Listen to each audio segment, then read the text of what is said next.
trying to throw the ball and you can put pressure on them and make it tough, that's only going to help your defense. Yeah, he sensed being hurried. He got rid of it before taking the hit, but incomplete.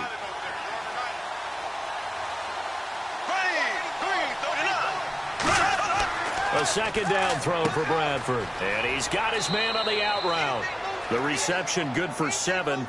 It's third down. But that's what you're looking for when you want to throw the ball downfield. You want one of those guys who can play out on the perimeter, can play out wide, who can not only get open, but when they're covered, can uncover themselves downfield and create catches. And 3 full yards here for the offense to get on third down.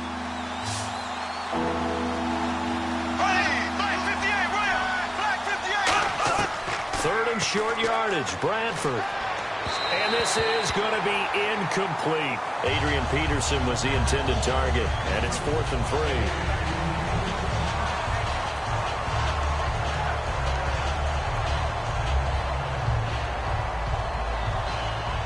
3. Here's Jeff Locke now, as he'll punt it away for the second time.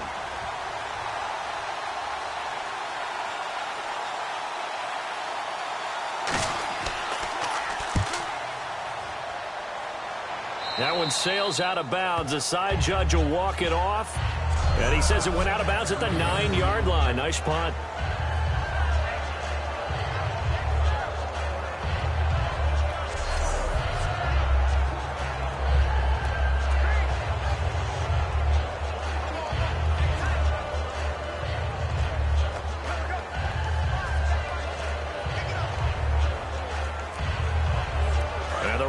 Getting set to go now. And 3 and out on the last drive. No points on the scoreboard. A little soul-searching now? I would say so. And they need to help out their defense a little bit. They've had to be on the field a lot more than normal, put them in some tough spots. But what's the old adage? When you get another chance, it gives you a better chance to do it right. Well, partner, recently we've had a lot of MVP discussions.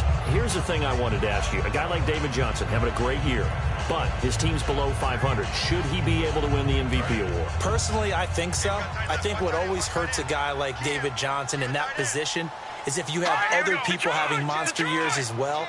So for a lot of voters, the tiebreaker is who's having a better team season. And that's what ends up eliminating guys like David Johnson. Despite the year he's having, in any normal deal, David Johnson would be one of the top 2 guys for the MVP race.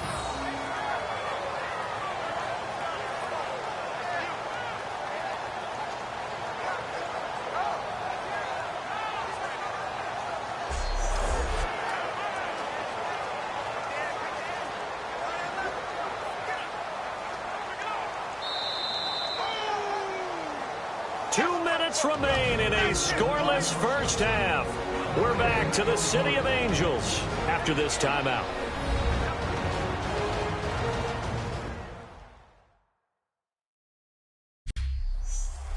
A reminder, coming up at halftime, we'll check in with Larry Ridley for highlights and analysis of our first half of play. Well, not too many highlights yet, at least in terms of scoring plays, that is. Yeah, but hang in there. We might get something these last 2 minutes.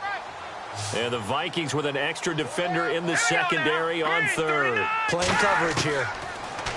Gone. And he couldn't hang on to it through the contact. Incomplete. We know it's not an easy job to go out and catch passes when people are trying to tackle you and knock the ball away. But the bottom line is, that's a pass he's got to have and a pass he should have caught. Here's Johnny Hecker now, standing about a yard deep in his own end zone.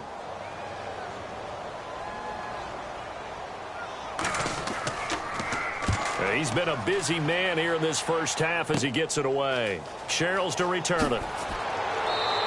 It'll be 37 yards there on the punt. And the Vikings, they'll be set up well as they take over in great field position. 1st and 10.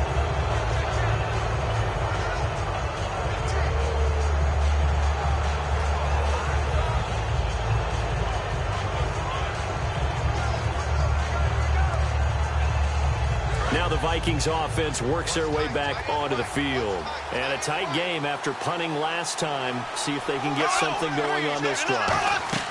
As they head to the field now, with the game this close, you got to feel there's a sense of urgency for them going on offense right now. But they have to do it without letting panic creep in and affect their play.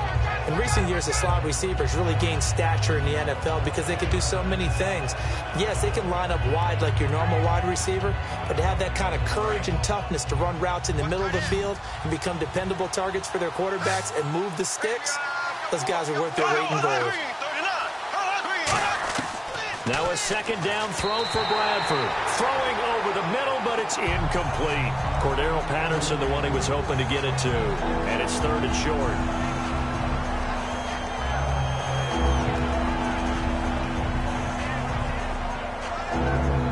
Third down here for the offense after the incomplete pass.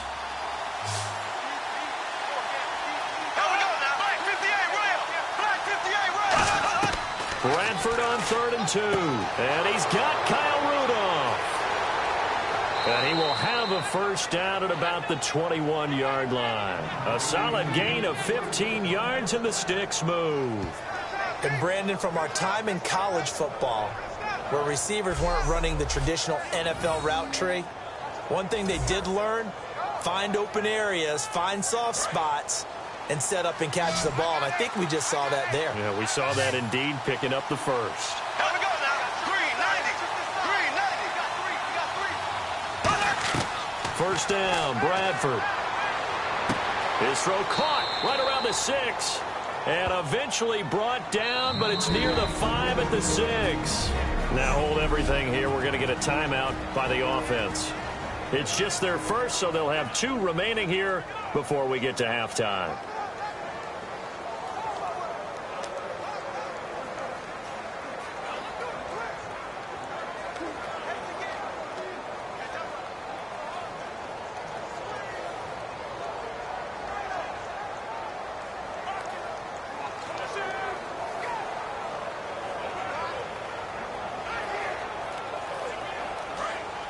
Looks like the defense in press coverage here. Peterson alone in the backfield. Bradford again. Surveying the field. Shreds the tackle. He was trying to get it to AP out of the backfield. And that'll bring up second down. So many offenses want to include their running backs into their passing offense and be able to swing the ball out or check it down to them. But sometimes those guys are just not as comfortable catching the ball as they are running it.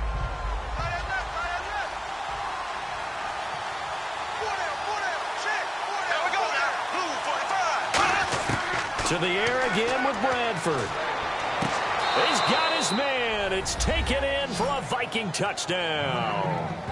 Adam Thielen, a 5-yard touchdown. And the Vikings are able to strike for 6.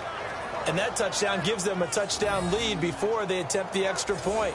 What a great way to end the half. Yeah, great job to put themselves in front, and now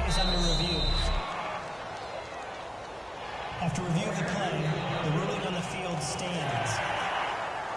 they had to go to the monitor, get an extra look. That's what the technology is for, and this touchdown will count. Kai Forbath on for the extra point.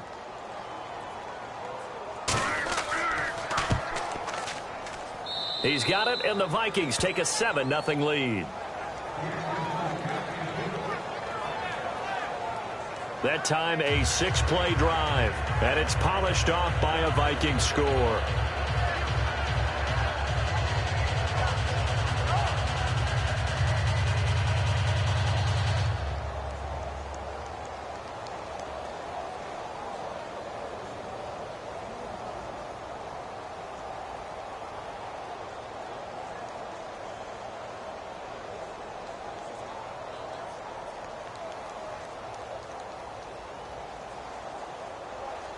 Forbath to send it away now following the touchdown. This is fielded a couple yards deep. And he'll get it up to about the 26-yard line, just across the 25.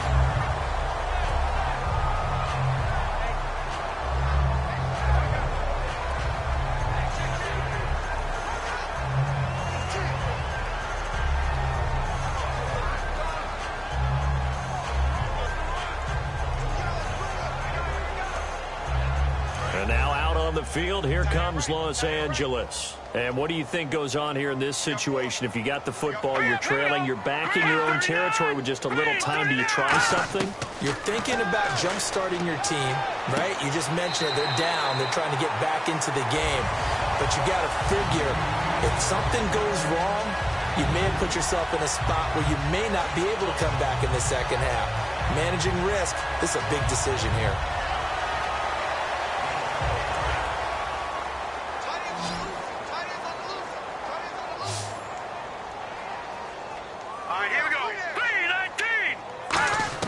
Here's Goff now on second down. And his throw here's incomplete. He was looking for the tight end Lance Kendricks there.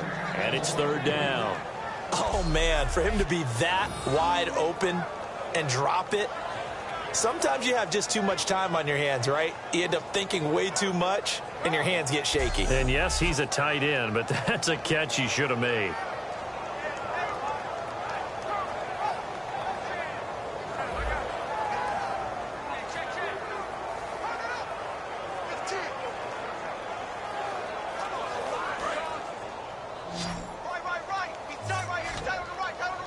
And on third down, a nickel formation here defensively. Throwing on third. Goff. He's going to find his man. That's Tavon Austin. Now whistles come in. We're going to get a timeout here by the offense. It's just their first, so they'll have 2 remaining here before we get to halftime.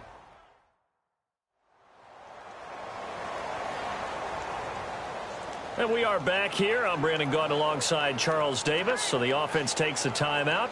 And now we're set to get going.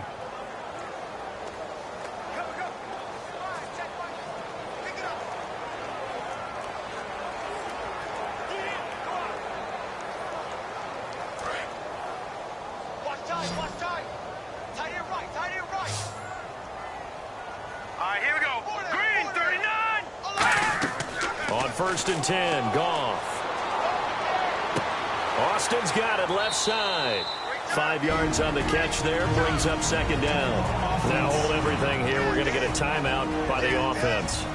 So that means they're down to 1 remaining here as we head toward halftime.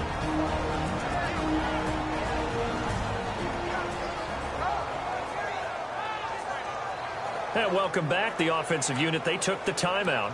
And now they get set to line up as we resume action.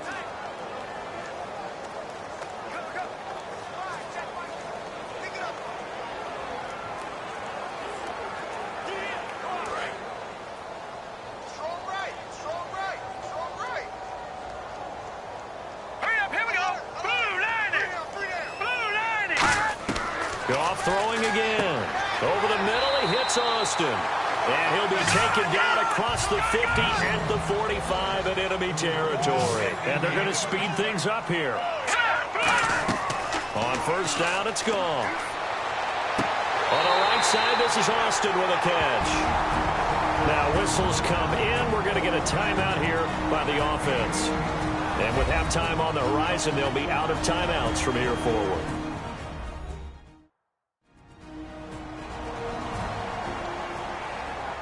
So we're back in the offense getting set following the call of that timeout.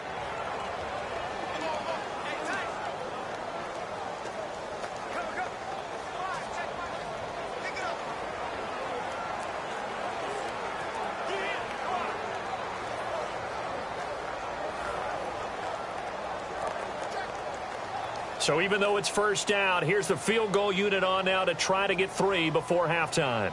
From the right hash, this from 44 yards out. And Zerline's kick is good.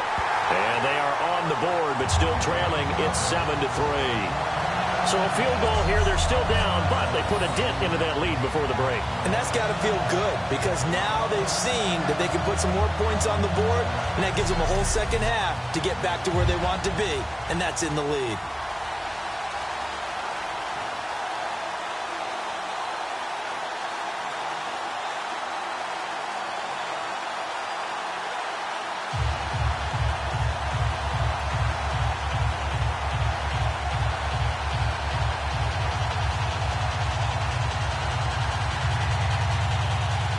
Off of the made field goal, Zerline back out there now to send this one away. To return, here comes Marcus Sherrills. Oh, look at the juke. And a nice return sets him up pretty good here at the 30-yard line.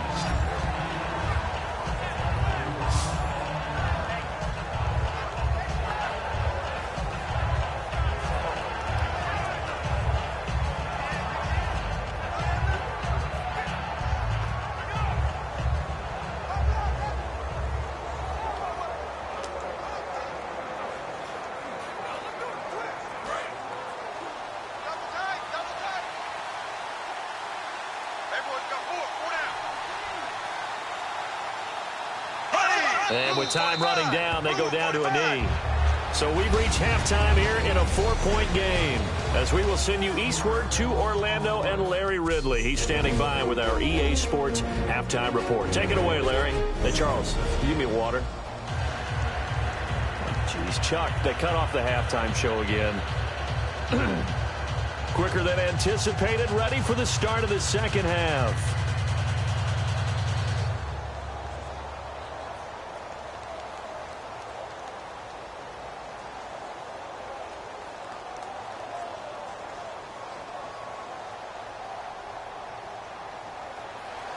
So both teams have their marching orders, and we'll get going again here in quarter number 3. This is fielded a couple yards deep. Oh, a nifty juke there. Not much fun for a guy trying to tackle him. And with a new rule, that decision to bring it out will cost him about 5 yards as he only gets to the 20.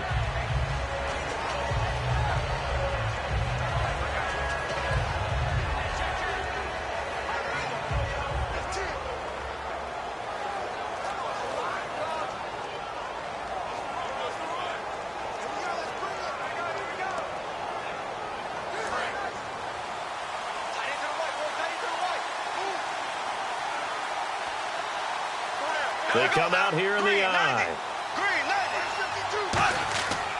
The third quarter starts with a run by Peterson. Call it a gain of 4 on first, and that'll make it second down. Not a run that you're going to write home about, but still a good first down run. That's what an offense calls staying on schedule. 3 to 4 yards on first down, you're set up very well for the rest of the drive. And after the play on the ground, that brings up second down here.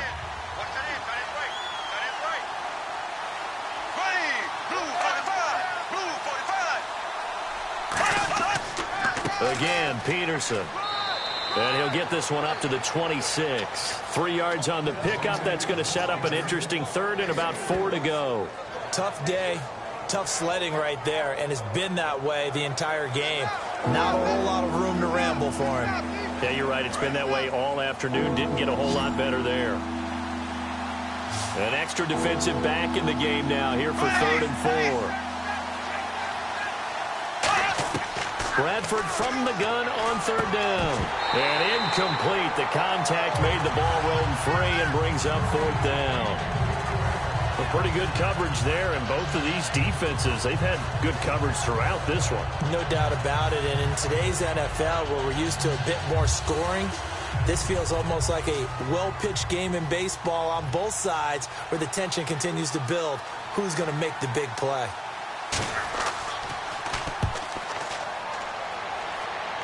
And a fair catch called for and made just inside the 35-yard line. It'll wind up just a 35-yard punt, no return. And the offense will take over with a new set of downs.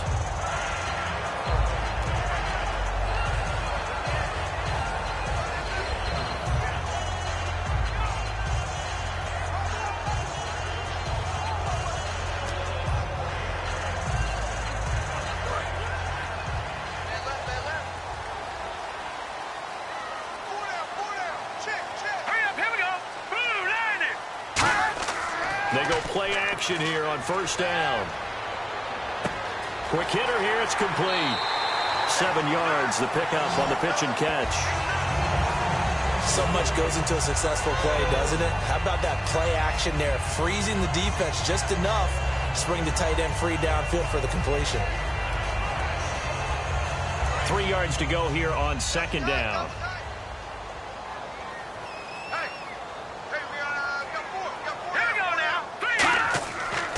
Goff turns and gives to Gurley. And he'll go down right around the 47 this time. And 5 yards on the play there as the drive will continue. So many teams want to throw the ball in this situation nowadays, but I love watching a team that has enough confidence to go ahead and run the football. In that situation, that's almost a tendency breaker. So they pick up the first down after the run, and now they approach for the fresh set.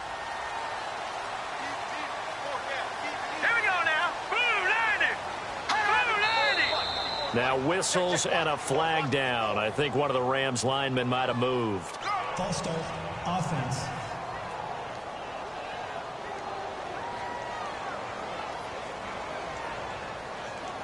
Still first down.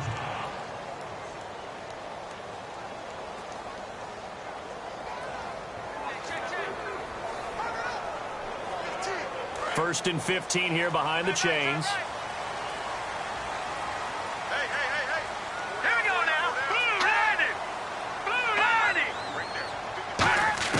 From the gun, here's Goff. And it pops free. The collision there jarred the ball loose and brings up second down.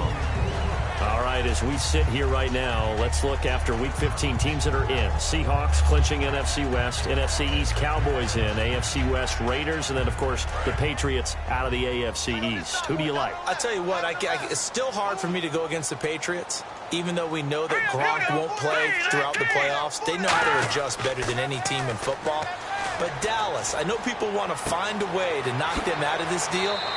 I think that youth will be served for Dallas. And what Dak Prescott and Ezekiel Elliott are giving them, I think the rest of the team is feeding off of it. One team I didn't mention maybe that could make some noise, who?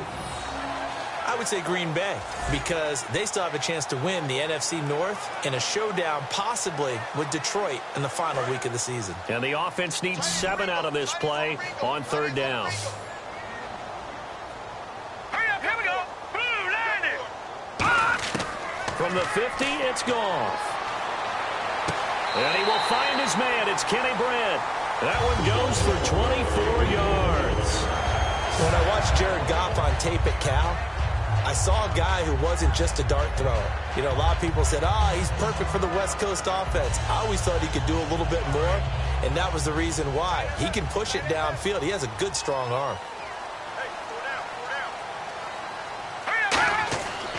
On first down, it's Gurley. And not much of a hole there as he gets it down to about the 24-yard line. Give him a couple on the carry there, 2nd and 8. Well, I think we know by now that every run is not going to be broken and get all the way to the end zone. But these short ones still have their value. You can still set up your play action and throw the football. You control the clock because you have the ball and they don't. And often the physicality sets the tempo for the game. All right, here we go. On second down, here's Goff. He's got time in the pocket. Room here to run. And down inside the 15, shy of the 10. A really nice pickup of 14 yards, and it moves the sticks.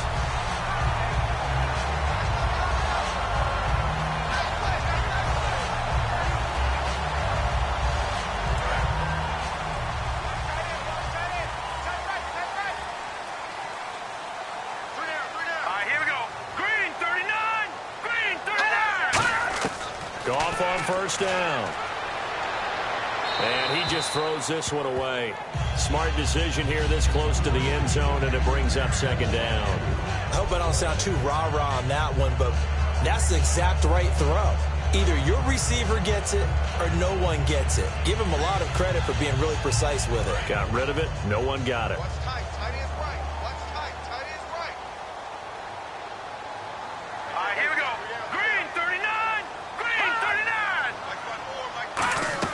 Second and 10. Goff again. And not only did he drop it, he dropped it in the end zone. After all the preparation, all the practice, a play like that will absolutely break your heart. They had everything they wanted, just unable to complete it. In the end zone, a big-time drop. It's been a pretty long drive. This will be play number 9, and they need 10 yards out of it on third.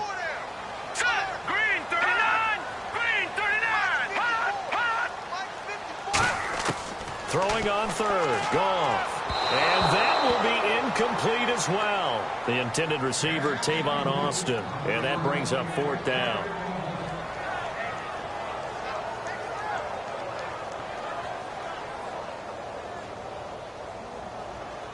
Now it's Zerline to try the Ram field goal.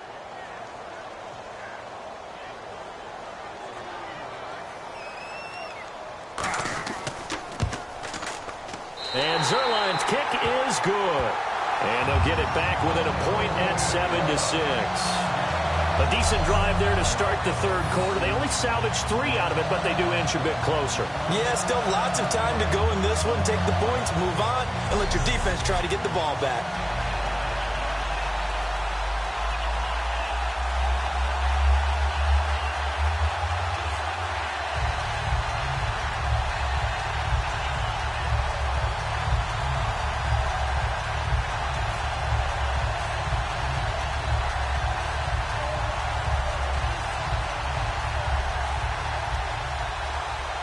After the made field goal, Zerline back out there now to send this one away. This is taken about 7 yards deep. And no thought to bring this one out. He'll just go down to a knee, and they'll take over at the 25.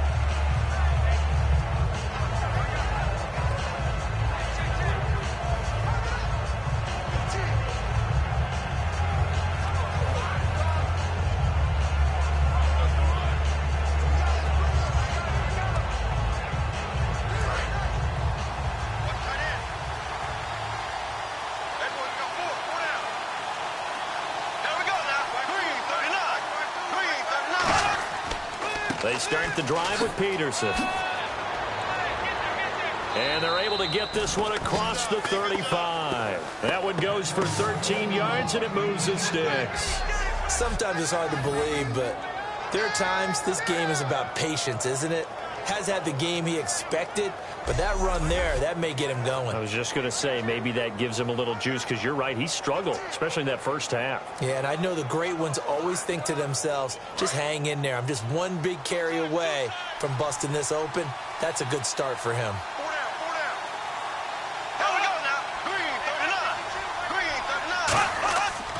They run again on first down, Peterson. And a good swarm to the football defensively as they get him down at about the 40. 2 yards on the carry there, and it'll be second down. In my book, that's running the ball well, but with intelligence. How about him keeping the clock moving, staying in bounds? Yeah, even though it's the third quarter, you're thinking ahead, aren't you? This is where your running game can really help you with a lead in the second half. I agree totally. It's not just end-of-the-half situations that you worry about the clock. It's throughout the game. And with a lead, stay in bounds. Make them fight harder to try and catch you. So from the 40 to the 45, 5-yard run. And that looked like some pretty easy yardage there right up the gut. And he's a guy that has some height to him. So when you don't have to drop a shoulder or create or get through contact or trash, makes it a lot easier to stay upright, see the field, and make a run as we just saw there.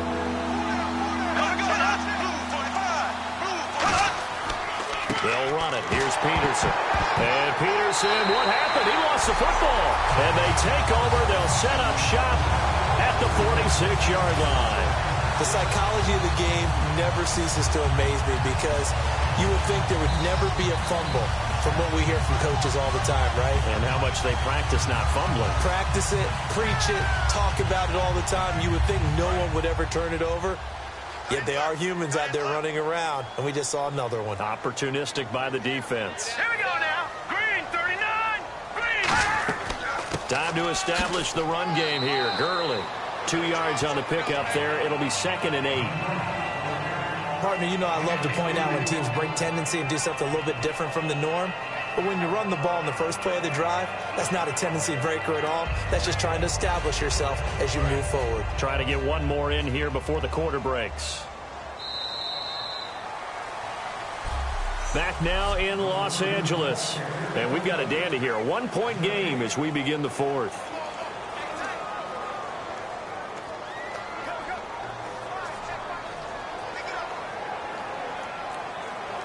Eight yards to go here on second down.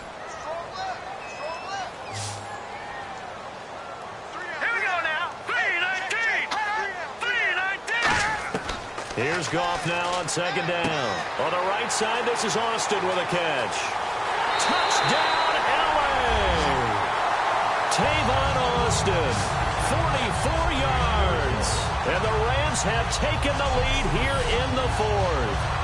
And that is the definition of yards after catch. They go short on the pass, and the receiver does the rest. Seems so harmless, doesn't it? To throw it underneath, a short pass like that. But boy, it gets dangerous in the hands of the right receiver as he makes a move and takes it the distance. Let's go. Green.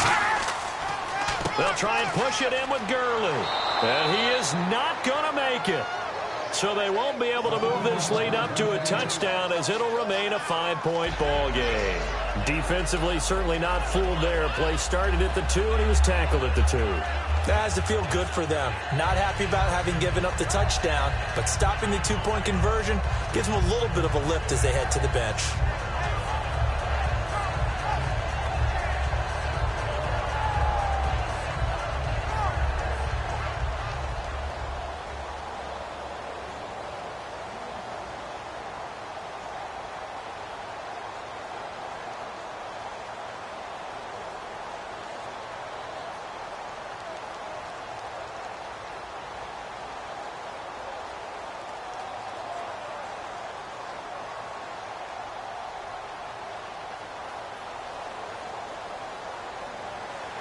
Now after the touchdown, it's Zerline. He'll kick it away. Here comes Sherrills. And not a bad return. Here he gets it out to the 25-yard line.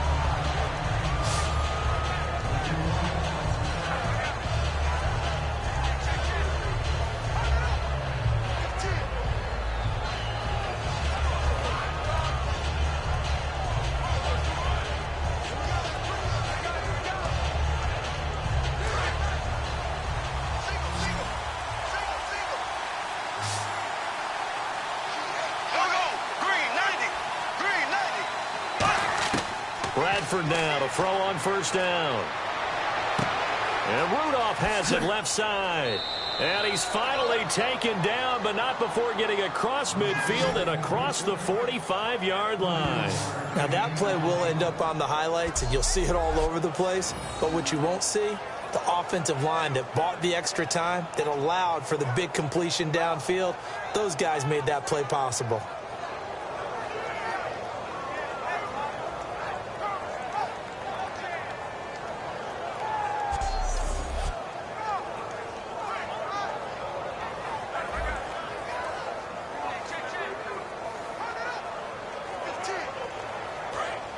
Looking to jam the receivers at the line here. Press coverage look defensively. They come out 5 wide. 3 of them to the right side. A first down throw for Bradford. He's got time. And no escaping this time as he'll go down. They got him for a sack. Eugene Sims in there to get him for a loss of 5. Defensive end gets in there that time. They were in a 4-3. What's the responsibility, the ends versus the tackles there, Charles?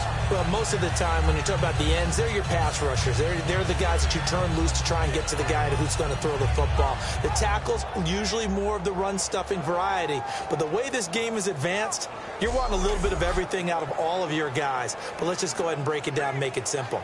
The guy who's a right defensive end versus a right-handed quarterback, that's the blind side. He's going after the quarterback. He's going to put him on the ground.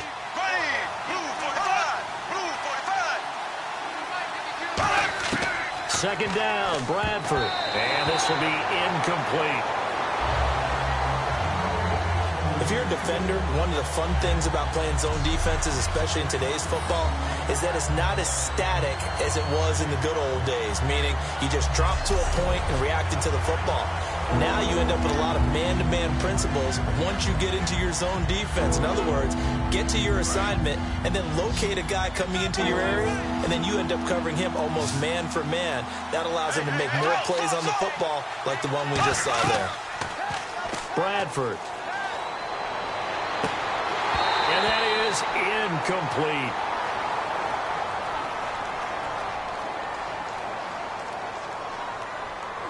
Holding offense. That penalty is declined.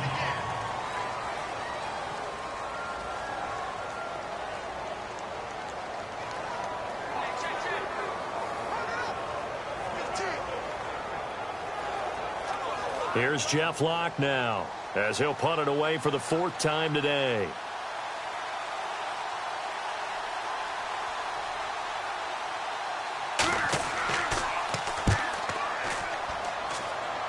And no return here. Where will they spot it? They say just outside the 20-yard line.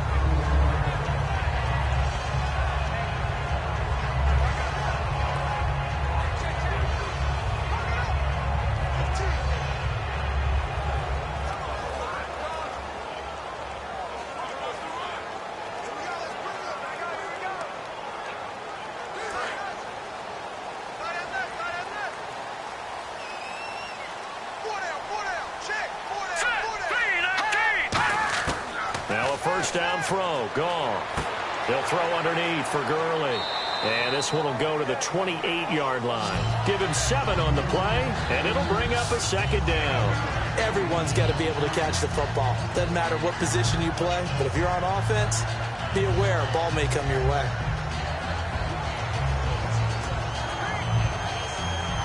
So they complete the pass, and now they face a 2nd down.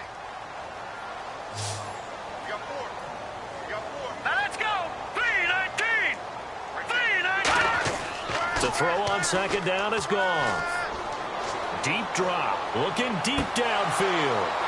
And look at this. They get the turnover they needed. It's intercepted. Picked off by Harrison Smith. And to the 40-yard line, that's where the return stops. A critical error there in a tight game in the 4th. All you talk about is taking care of the football, and especially with a lead here in the 4th quarter. Turning it over, now the door is open for the opposition. Just in general, when you're passing in the 4th quarter with a lead, no matter at what point, you got to be super careful. Got to be careful, and sometimes you can be so careful that you end up running yourself into an error.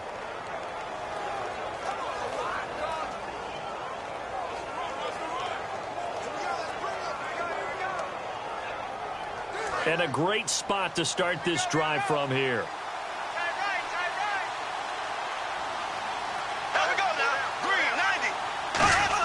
Following the interception, Bradford. And this one hauled in by Rudolph. And he's going to get this inside the 30. It's a gain of 11 yards that time, and it produces a new set of downs. When you execute a drag or a crossing route really well and give them a chance to let it develop a little bit, you can gain some significant yardage hitting your tight end on that one. Offense comes to the line now, 1st and 10.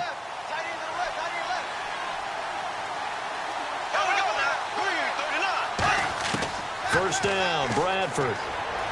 Finding time. And he'll toss this one incomplete. Seeing no options, he throws it away.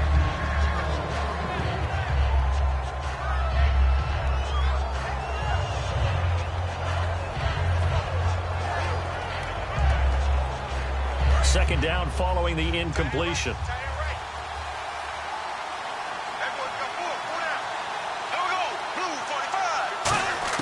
On 2nd down, Bradford again. And incomplete there. A nice hit. Jars the ball free and brings up 3rd down. After watching him drop that slant, I can hear my old coach's voice ringing in my ears right now. You can't run with the ball until you catch it. Trying to get those rack yards before he secured it. The Rams go nickel here defensively on 3rd. On 3rd down, Bradford. And complete, right side, the tight end Rudolph. The pickup of 11, and it moves the chains. The coach has always harped on the quarterback reading the defense and getting it to the open man. That's good recognition there. And how about what he did after the catch? Yeah, hit your tight end, let him get some rack. Yeah, when he gets moving, not many guys want to come over and put a hit on him, do they?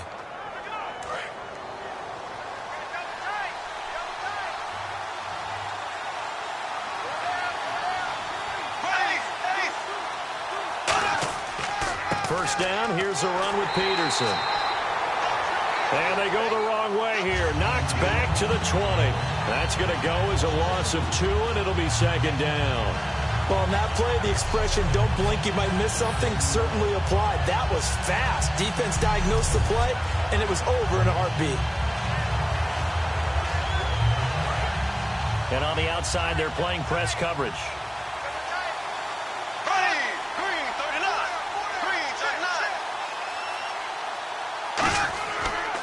On second down, Peterson.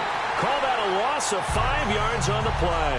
And they're going to be staring at a 3rd and long here. And they have really been able to contain AP, and because of it, they've got the lead here in the 4th.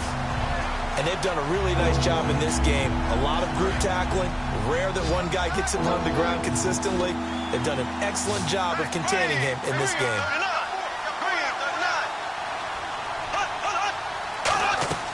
A play fake. Bradford surveying the field. And, a crusher there as it's intercepted. Picked off by Tremaine Johnson.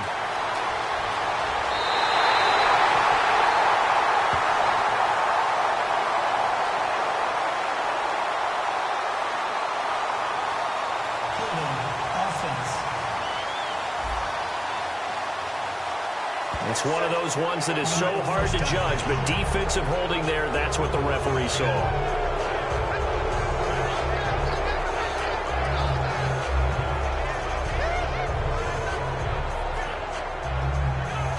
And here comes play number 6 on this drive.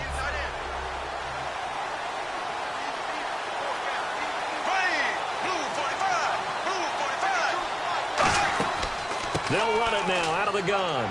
He'll get forward for 3 down to the 16-yard line. Alec Ogletree in on the stop.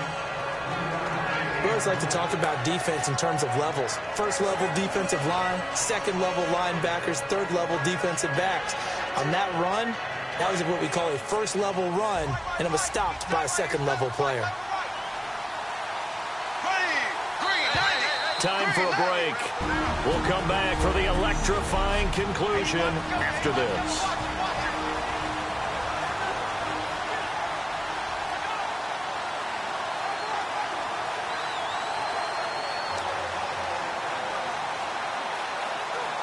So the Vikings in possession of the football as we get you reset. And let's see what they've come up with offensively after having time to talk it over. Another tote for the workhorse here this afternoon, Peterson. And he's going to get hit at the line of scrimmage and driven backwards.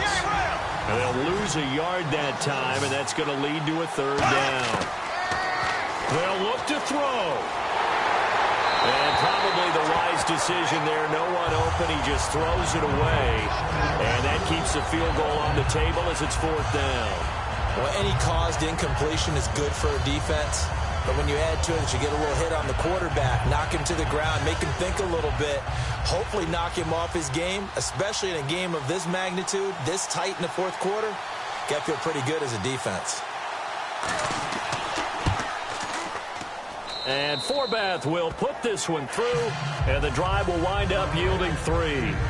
All right, so this one's now back within a field goal, and if anybody tells you they see how this one's going to end, I'd have to say they're probably lying, Charles. And this game's had more twists and turns than a good mystery novel, and I have a feeling we've got a few more twists and turns in store for us before they shake hands here.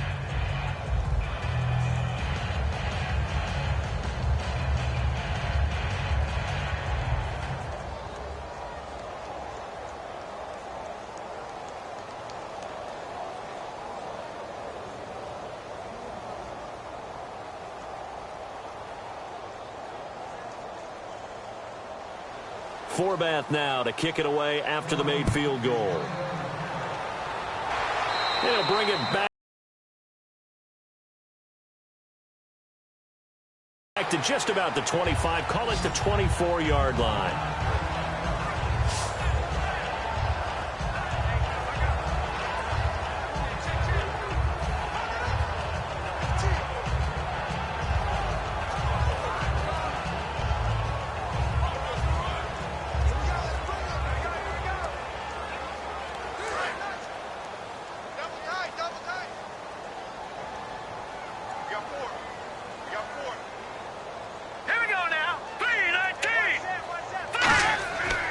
They'll start out on the ground with Gurley. And his rough afternoon continues. He's going nowhere again. And now the Vikings are going to stop it here on defense with a timeout. It's just their first. They've got 2 more to use here in the final stages. The defense, they got a little bit of a breather. Now they're back and set as we resume play.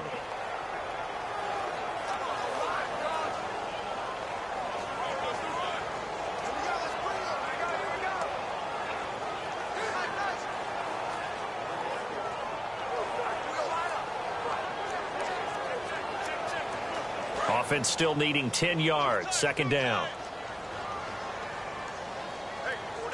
The one running back is Gurley. And he'll get it up the middle. Just a couple on the pickup there, and now it's third down. Another timeout called by the Vikings now. That'll leave them with just one remaining in this fourth quarter of play.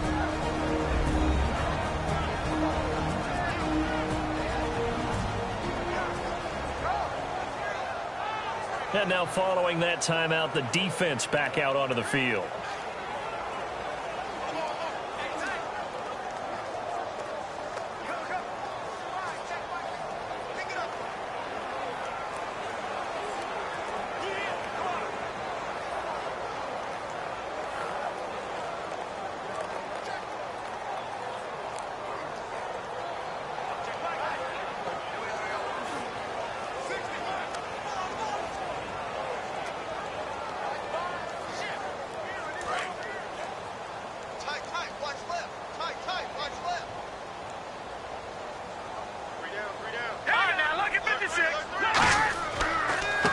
Third down, they'll run it with Gurley. And they'll take him down at the 31-yard line. And play is stopped here. Timeout. It's the defense calling the timeout here.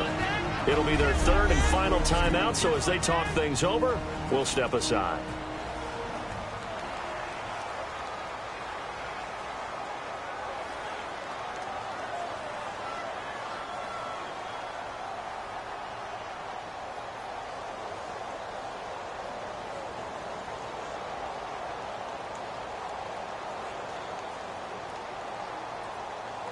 Here's Johnny Hacker now as he's on to punt for L.A.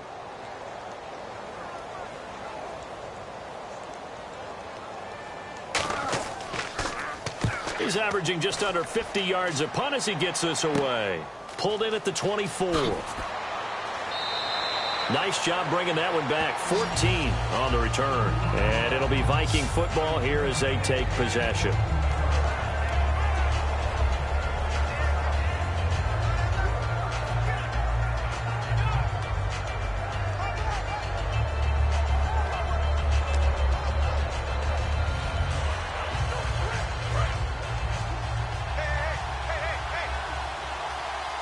They'll put two receivers left, two to the right.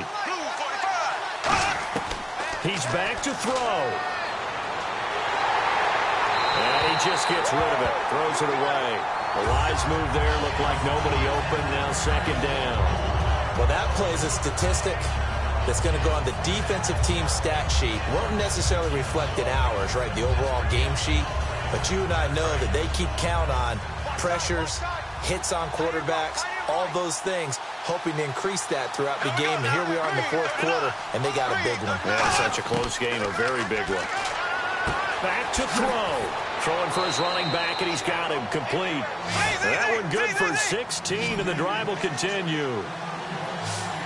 And now it looks like they're going to be in the hurry-up. Back to throw. And he can't get a throw off. He's taken down. What a huge play at this point in the game.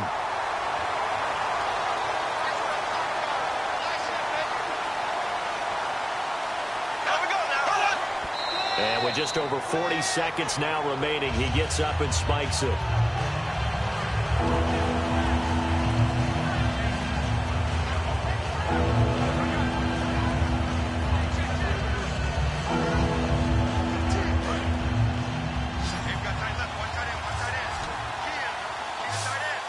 And some secondary help here for the defense in the nickel on third and long. He'll look to throw. He's got time in the pocket. Now a hit, and the ball comes out. Bradford's lost it. And now the Rams have got it, going the other way. And he's able to get it back to the 33-yard line. Well, that simply is a missed opportunity. They're in position. If they take the ball downfield and score, They got a chance to win the game. Instead, they coughed it up. I don't think next week at practice is going to be a whole lot of fun for him. On the other side, no bigger time to force a turnover when you've got that small lead. Yeah, and when you look at it from the offense's perspective, taking care of the ball is so important. I know they're going to have all kind of ball security drills in practice all next week.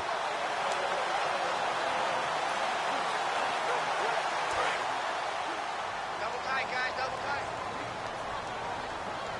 4 down, 4 down. Look out. Goff with a kneel down here, and that should put a conclusion to this one.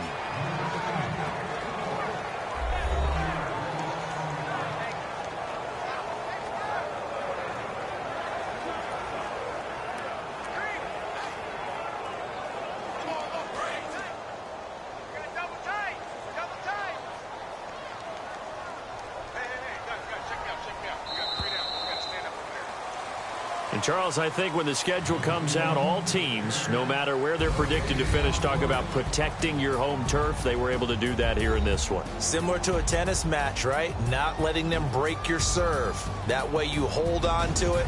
They got it done, and they feel very good about that victory.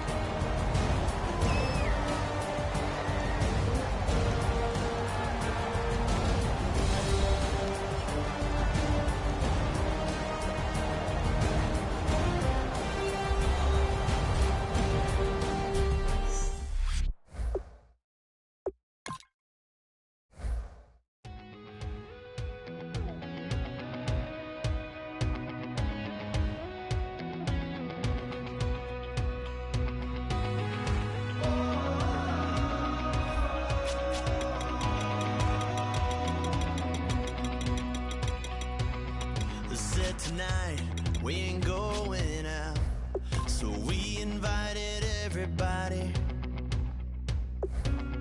The made, well, they're way too strong, but ain't nobody saying sorry. The speaker's so blown, no one knows what it is, but we keep it on repeat 'cause we don't want it to end. We got the rest of our lives for the rest of our lives. And the rest of tonight for whatever feels right. We're doing it our way, just acting our age. One day we'll look back just shaking our heads, but right now we're too fast to slow down just yet. We're doing it our way, just acting our age. Just acting our age. Hello, everyone. I'm Larry Ridley. You're tuned into the NFL on EA Sports. Anticipation is mounting for today's game, and we've got two quarterbacks looking to make an impact. It's the Buccaneers going up against the Seahawks. The opening kick is straight ahead, so it's time to turn it over to my colleagues, Brandon Guyton and Charles Davis with the call. Gentlemen. Thank you very much, Larry. We are here on a beautiful afternoon for football. Today, we've got a good NFC matchup on tap between the Tampa Bay Buccaneers and the Seattle Seahawks. Hi again, everybody. Alongside Charles Davis, I'm Brandon Guyton. And you know, Charles, as Larry pointed out in the open, got a couple of great quarterbacks set to square off here this afternoon. That ball's probably going to be flying all over the place, isn't it? Oh, without a doubt. And the game has never been more quarterback-centric than it is now. And both of these teams have top-flight signal callers.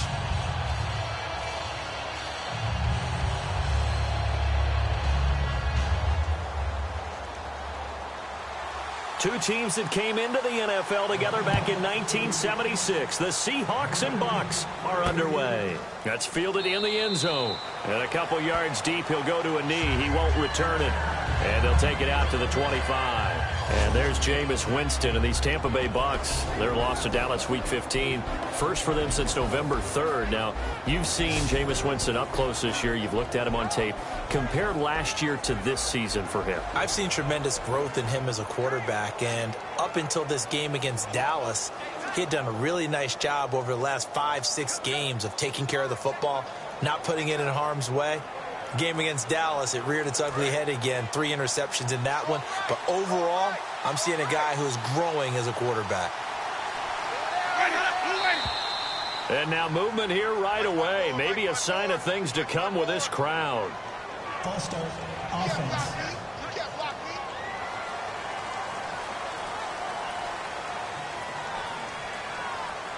Still first down.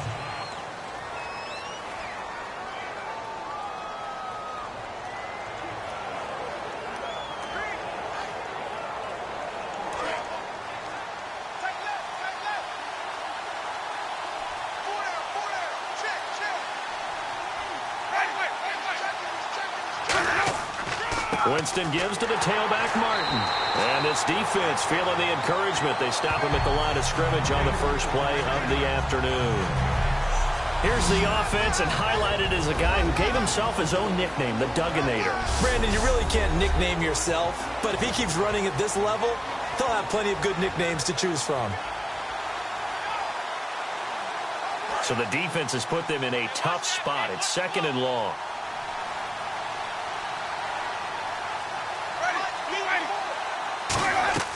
Second down, Winston. They set up the screen to Martin. And he's able to get up here to the 26. Give him 6 on the screen, but now it's 3rd down. For a second there, I thought that might break big. Screen pass. Looked like it was coming together. Looked like there was an opening. Still, ended up with a solid game. So trouble already here on their opening drive. This is 3rd and 9.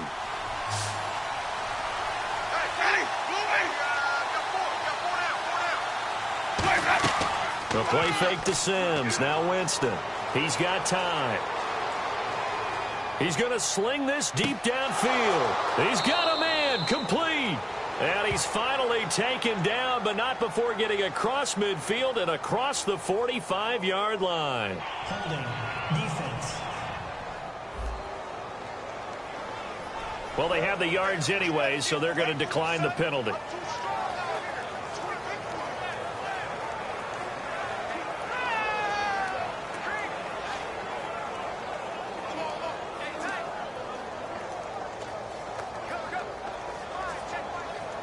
So the offense has it 1st and 10.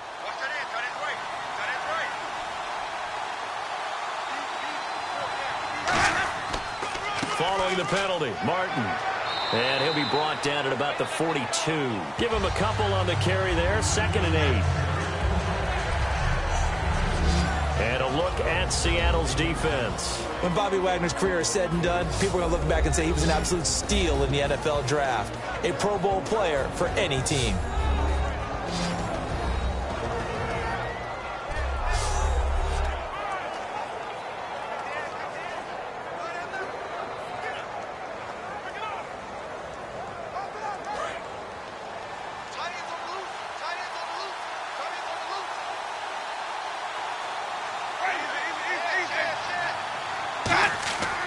Second down, Martin. They'll fight forward for a couple down inside the 40. Partner, we know today's NFL is really built around the guy throwing the football. But these short runs, they still pay dividends because they can take their toll on a defense and they can add up as the game goes along. You control the clock, you control the ball, and that way you often control the game. 3rd and 5, so they bring in an extra defensive back. Expecting pass. Winston from the gun on 3rd down. Finding time. And this is going to be incomplete. Charles Sims, the intended target. And that brings up 4th down.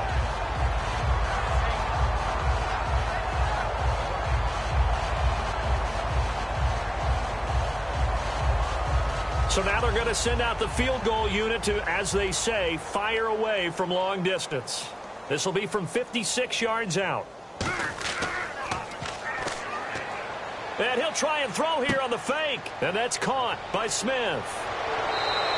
And they're able to pick up the first and keep possession. A big play there on the fake field goal. 34 yards. You know how I always talk about when teams line up for long field goals, that you should be in a safe defense. Right. But you're also in a position here where this is a makeable kick. So rushing it is also part of this strategy. Maybe they use their aggressiveness against them on that fake. Yeah, with a low trajectory, they're coming in hot, trying to block it. And you're right, and obviously it worked out. So they're operating in the red zone.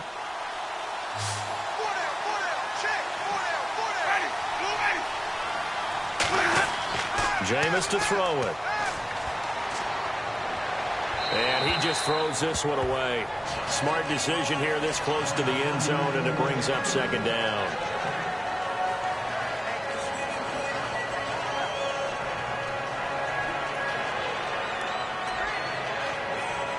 Second down here after the incomplete pass.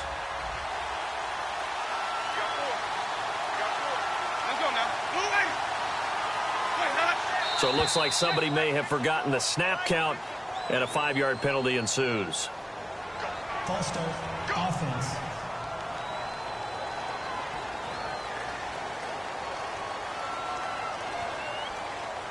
Still second down.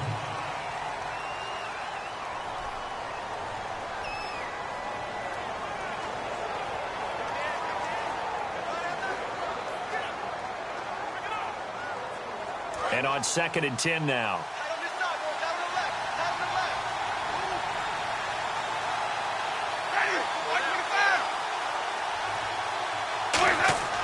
A second down throw for Winston. That's caught at the 3. And he's into the end zone. Touchdown, Buccaneers. Cameron Brate from 10 yards out. And the Bucs take the ball down the field and score on their opening drive. Just how they wanted to start this one, in the end zone on their first possession. And that just happened. How about that play right there? As you said, opening possession, setting the tone for everything. And I'm going to look forward a little bit now because everyone should be celebrating his catch in the end zone. The tight end gets a little bit of love.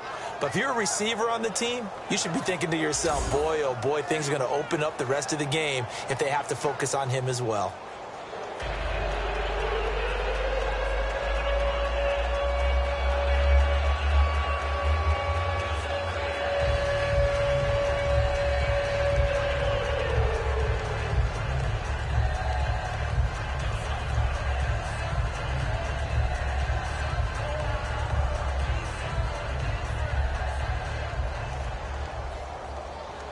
After the touchdown, Aguayo now ready for the kickoff.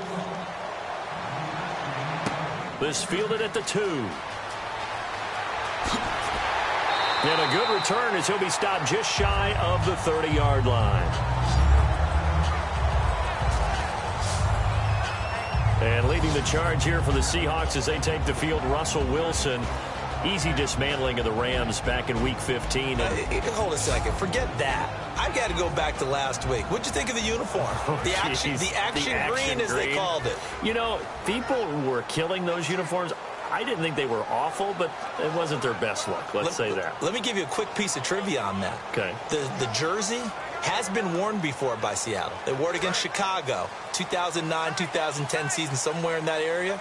I did that game. They actually wore it with blue pants. Did they win? Yeah, they won that game. There they go. They're 2-0 in the action green jersey. Wearing them. There you go. Here's Thomas Rawls with his first carry.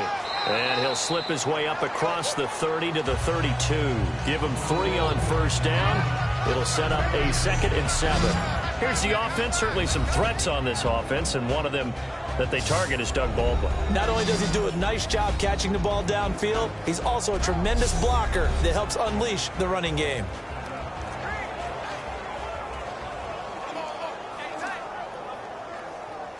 Clock rolling as we hit the midway point of this first quarter.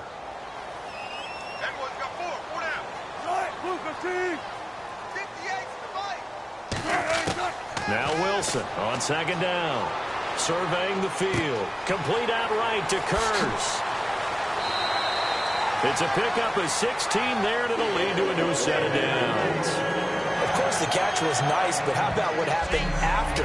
You're able to stay on his feet and gain all that additional yardage. So many of these slot guys, I think, have running back in their background.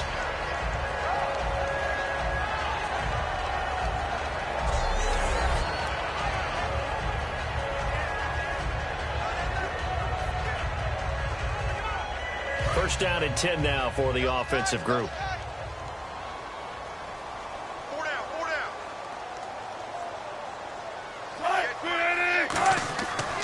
Wilson going to give to Rawls.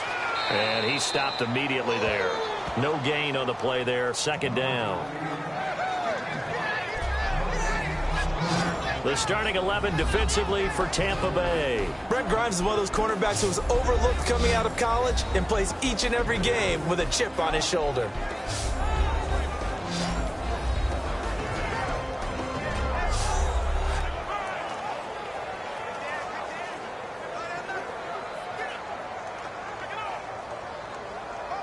Ten yards still left on second down.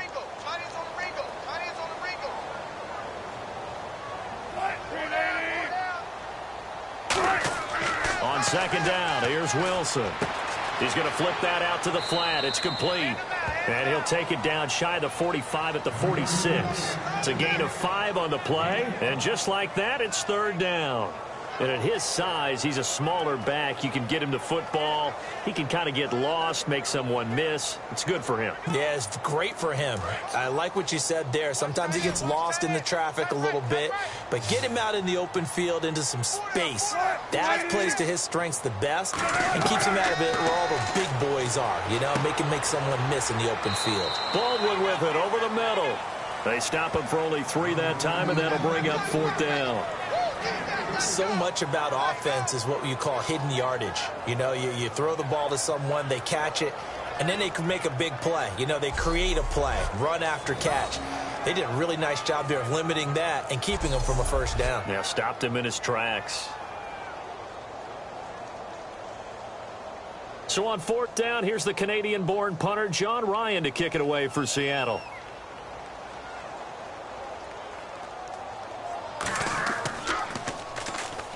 Oh, the Bucs swarm in, and they block it. Now it's accelerating, and off he goes.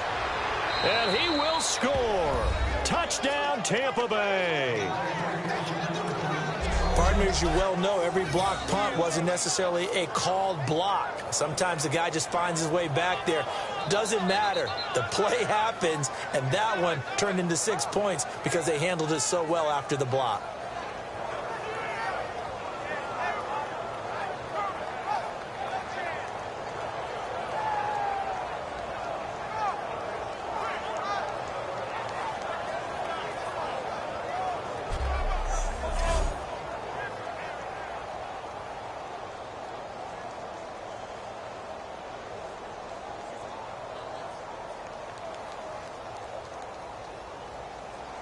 Aguayo on for the PAT.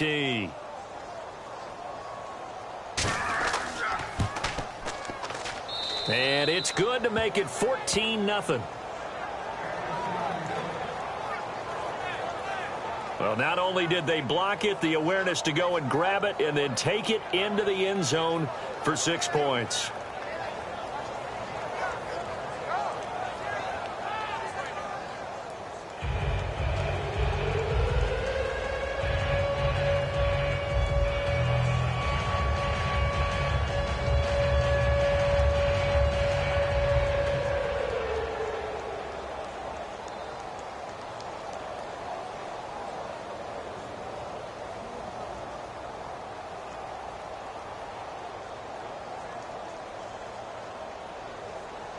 So after surrendering the punt return for a score, let's see what they can do in turn on this kickoff. Tyler Lockett now with a return. And it's a pretty good return here as he'll get it up to the 29-yard line. And here come the Seahawks. They won the NFC West, wrapping it up in Week 15. They've won it 4 out of the last 5 years, Charles. And what New England has been able to do has dwarfed everything else. But that's a pretty good run out west, is it not? It's a fantastic run because, remember, we were talking about the NFC West being the most competitive division in football for about a 3-year stretch there between them and San Francisco. Remember, the Rams played all of them tough. Arizona got involved in the whole deal. So it's a great run by them, and they don't believe that they're finished, not by any stretch of the imagination. They're looking to get one of the home field advantages in the playoffs. And that's the kind of pass that adds up over time, Brandon. You may not have picked up a first down there, but if you keep chipping away at it, eventually big plays may result. Second down now after the pass completion.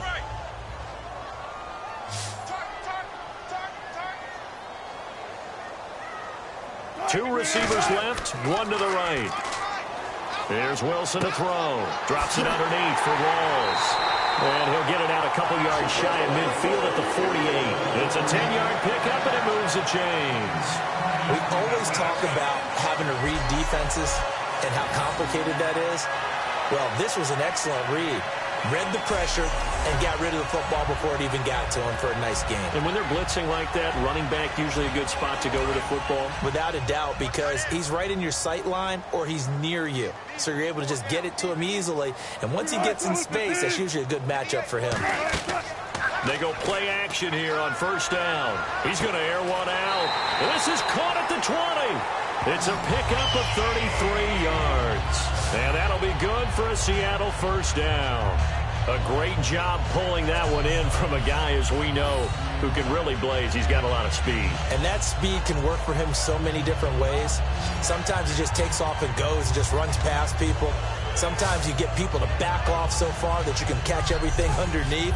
But still, at some point in the game, you probably have to make some contested catches, right? Sometimes you have to go up and beat a defender for the football. He has that in his arsenal as well. Showed it right there. At the end of one, 14-0 is our score.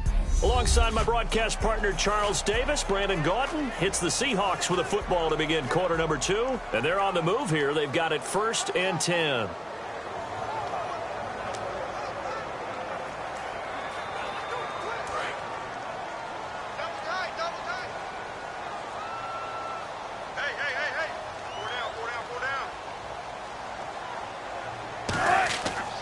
Wilson to give to Rawls. And he'll take this down for about 4 yards, down to the 15. Tackle is made by Clinton McDonald. For Rawls, they're going to need to figure something out going into the playoffs, because you look back to Week 15, 21 carries, 34 yards. That has to improve if they want to make a run. I agree totally with that, because even though they have switched to Russell Wilson being the focal point of their offense, running the ball is still their bread and butter. And if they have Thomas Rawls at peak efficiency, then the Seahawks are really ready to go. But the Rams' defensive front, when they're at their best, 3 first-rounders up front, hard to pull it against them. That's very true, and that's who he was going against in Week 15. I know we don't talk about it enough, but the intelligence level of the guys up front blocking, the offensive linemen, maybe the smartest guys in football overall. Add in a little bit of athleticism and a whole lot of toughness, you got a lot to deal with, don't you? That's why the guys in the backfield get them really nice Christmas gifts, right? If they're smart, they do. Stephen Hauschka for the point after. And that one makes it 14-7.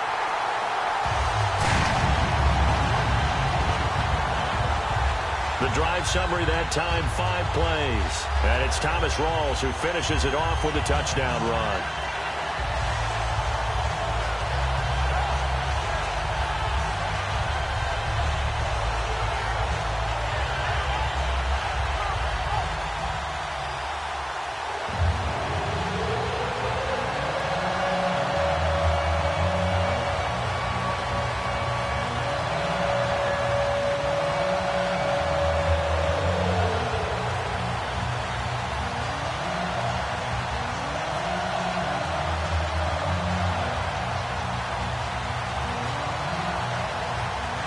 Hauschka now to send this one away following the score.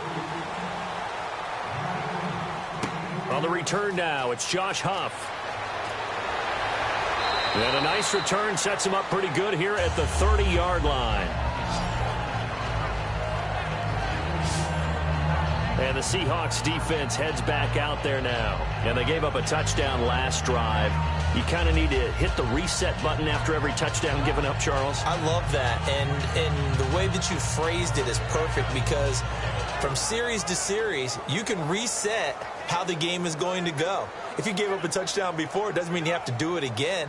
And if you made a great play before, you have to reset again anyway, because they're going to attack. So I love the way you phrased it and put it out there. That's what they have to do in this series. Not like when you're playing a video game. You can't hit the reset button here. Let's go. No, you shouldn't anyway. That's for sure. Here's Martin as they begin on the ground. And he'll get this up only to about the 33. A gain of 3, second down. Yeah, that wasn't a big run, just a short one there. But guess what? Sometimes you treat it like boxing. You throw that jab out there, and you throw it again, then you come with a big punch later. Maybe they're just trying to set them up. See if they stay on the ground for second down.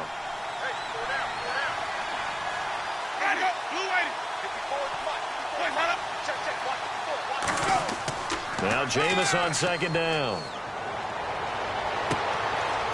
His throw incomplete. The tight end Cameron Brate was the target. And that takes us from second to third down. As tight ends go, he might not provide the super flashy plays very often, but he's pretty reliable. Usually an excellent target and normally catches what's thrown to him, but he didn't on that play.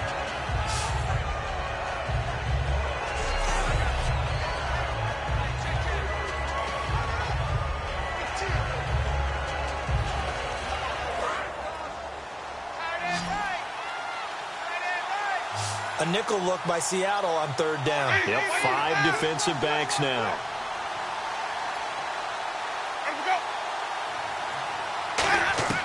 On third down, Winston.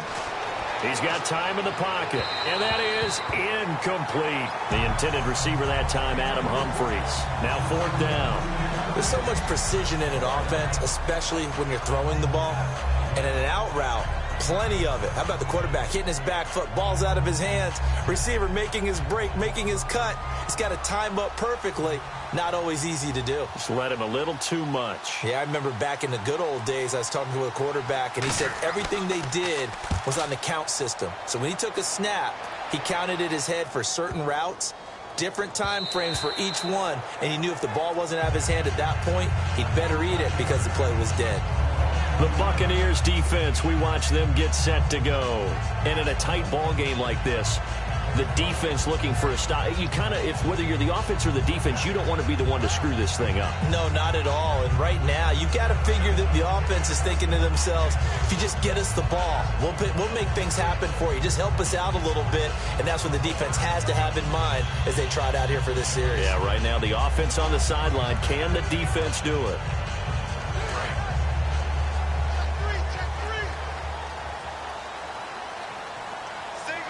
One receiver left, 2 to the right. They'll throw on first down with Wilson. He's got time. Pressure comes, and Wilson's going to go down. Robert Ayers in there to sack him for a loss of 6. And we say it all the time, have to be able to get rid of the ball sooner than that. You have to help your offensive line out. They're going to protect you as best they can. And if you're getting 3 to 5 seconds to throw the ball, they're doing a really nice job. But when you hold it and give up a sack, you're really almost discrediting their work.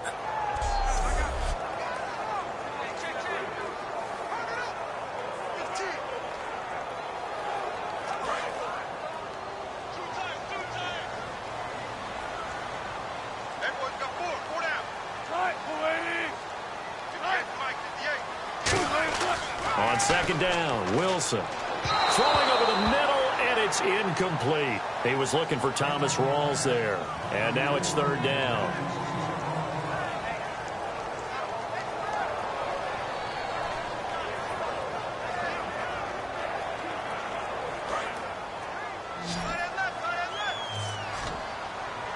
And the Bucs with an extra defender in the secondary now on third down. Third and long, it's Wilson. And he finds Jimmy Graham.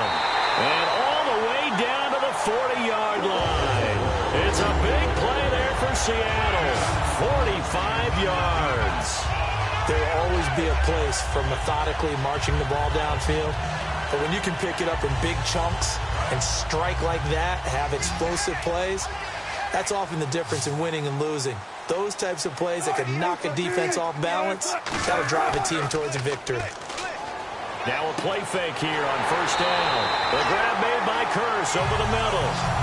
15 yards there for number 15. An ex-teammate used to tell me all the time, I hate experienced quarterbacks because no matter what, you really can't hide what you're doing. And I think that right there, he knew right away where the blitz was coming from, where his primary guy was going to be, and he ended up going to a secondary target for a nice game. I was just going to ask you, that wasn't the primary target, and he's so good at that, isn't he? I think he knew right away that he wasn't going to get to his primary guy. I think he read that as soon as he got to the line of scrimmage, knew where the pressure was going to come from, and said, I know how to beat that, and that's what he did. A gain of 6 there on first. In so many ways, throwing the hitch route is actually one of the safer things an offense can do. Get the ball out to the receiver as fast as possible, hope he's got man-to-man coverage, and hope that his athleticism wins on the perimeter. And now the offense operates in the red zone.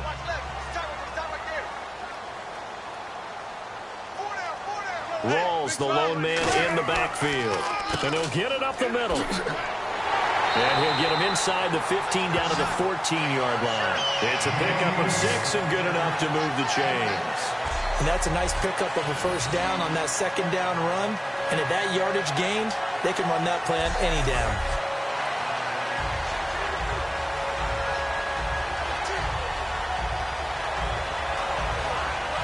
And a new set of downs here after picking up the first on the ground.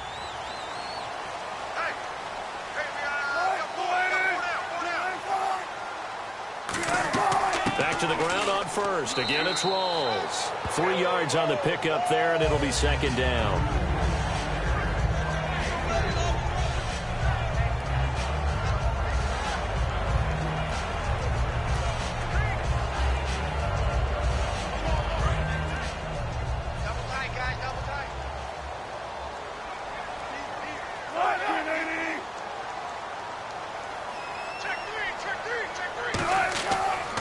A second down carry for Procise. No gain on the play there, so they're left with a 3rd down and 6. And if you're the defense and those D tackles, you like that they're trying to run the football here against your 4-3, don't you? Yeah, because they tend to eat things up because they are so strong and physical, and especially when they play with leverage where they get lower than the offensive lineman and control them. And what I love about the good defensive tackles, they can play over the guards, they can slide and play over the center. Nobody in the offense likes that day when they have to deal with those guys. False start, offense.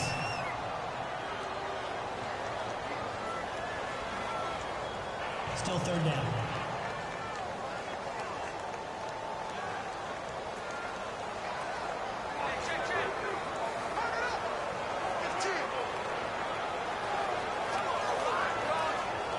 Ninth play of the drive coming up, and certainly not an easy one on 3rd and long.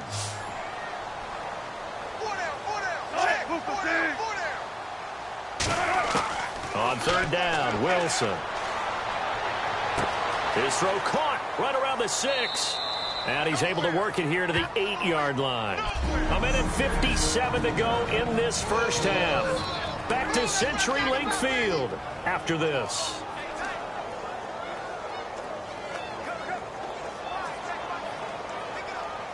Coming up at halftime in a little less than 2 minutes, we'll send you to Orlando where Larry Ridley is standing by. He'll have highlights and analysis of this first half. And Hauschka's kick is good. And they'll cut the lead back down to 4 now at 14-10. So the drive takes them inside the 10, but it ends with just 3. And a nice job defensively to rise up and make sure they didn't get in.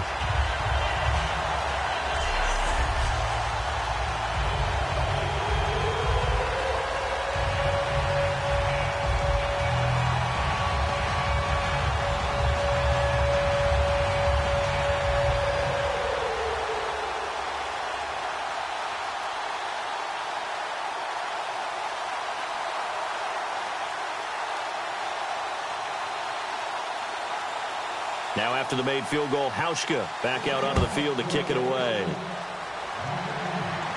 This fielded a few yards into the end zone. And he'll take it up past the 25 to the 26-yard line.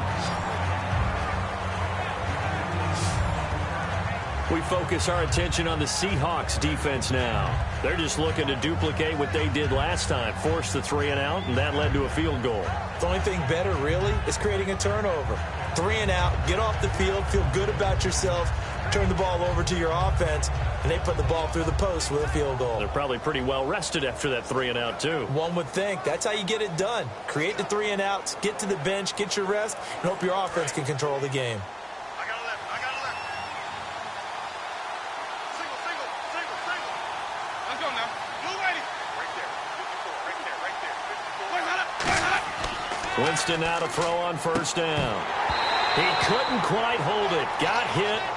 Ball pops out. Incomplete. Charles, I have to bring up something you told me about last week. You often find hidden talents with a lot of these guys in the NFL. And Baltimore kicker Justin Tucker, he's a heck of an opera singer, and he's very good at singing some holiday tunes, isn't he? He certainly is, and when he sings, he captivates you. Because I've actually seen him on video in the tails, right? I mean, he looks fantastic, but he sounds even better. And not only that, how about what he's done on the field? 10 field goals of 50 yards or more this season, which ties a record set by Blair Walsh in 2012 when Walsh was a rookie. But seriously, go to your favorite search engine, just put in Justin Tucker Opera. You'll be blown away. And there's a completion to the tight end, and look at the size of these players nowadays. At that spot, 6'4", 6'5", and up. A lot of guys used to be basketball players, somehow came back to football. And that's really good for the game of football. You're getting better athleticism, great hand-eye coordination, guys who know how to control their bodies when they run their routes.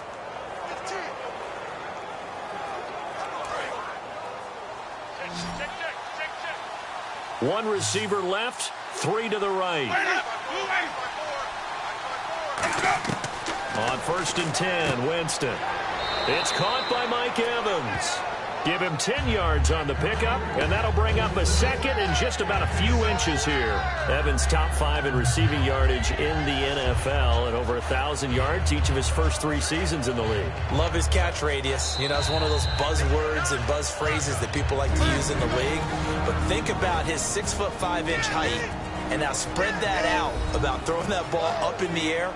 Basketball background, loves to play over the top, and boy, does he go up and get the ball. Let me ask you, height, arm length, jumping ability, is that what makes the catch radius, I would imagine? It certainly does, but you know what finishes it off? The desire to go and get the football, and Mike Evans has that.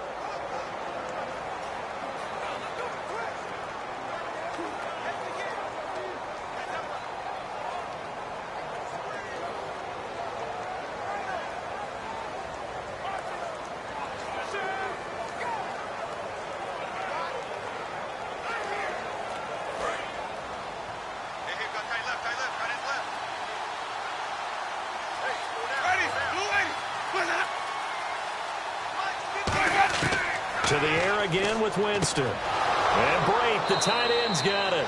Give him 10 yards on that one, and that'll earn him a fresh set of downs.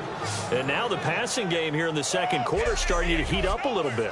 Don't you feel the rhythm starting to happen, right? You see it now. The confidence is starting to rise. I think now as a play caller, because that has happened, you lean on it a little bit more. You don't go totally away from running the football, but you do say, guess what? We can throw it. We can throw it well with a whole lot of confidence. 2 receivers left, 1 to the right. Jameis now on first down. He's going to hit his man out of the backfield, complete. It'll be a 2-yard gain, and that'll bring up second down. So many times you hear today's NFL described as a space game. Get your best players into space with the football in their hands. That's why sometimes you just swing it out to your runner, get him out in the flat, and let him have a chance to make people miss an open field. Completed pass play. Now let's see if they go back to the air or to the ground.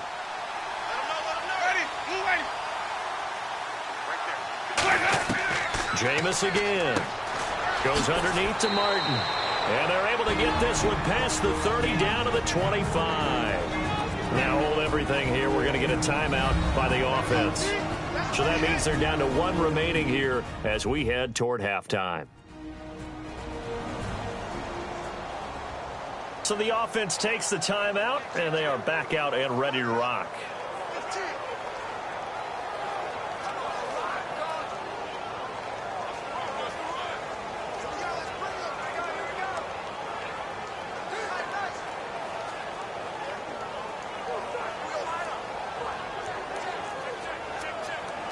And the offense lining up 1st and 10.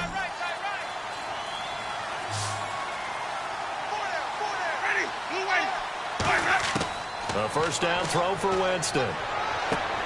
It's a short one here, complete to his tight end.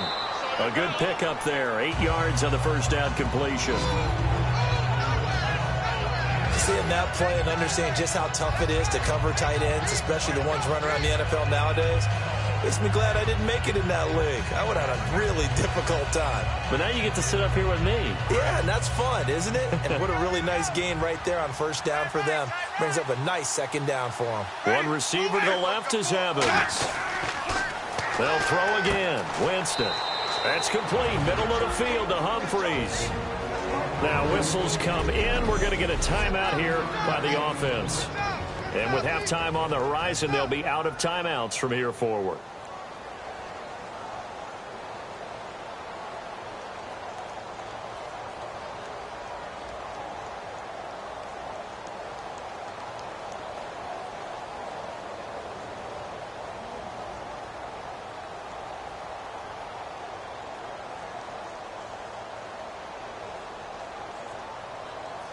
Fresh set of downs here. Watch left, watch left. Tight end to the left, tight end left. Four down. Ready, blue way. First down, Winston. Can't find anyone open.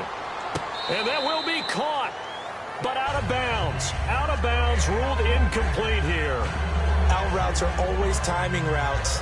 And if the timing's off just a little bit, it can really throw off a play. It looked like he led him a little too much there. Yeah, there was a fraction of a second because he caught it, just couldn't stay in bounds. Unable to connect on the first down pass play. Now it's second down. Ready, blue way. Throwing again, Winston on 2nd and 10. Looking for someone to throw to. Throwing right, and that's complete. And he'll go down here at the 12-yard line. So we've reached halftime here, and hello, I guess Larry's halftime show was buttoned through, and we are moving on and ready to go for the third quarter.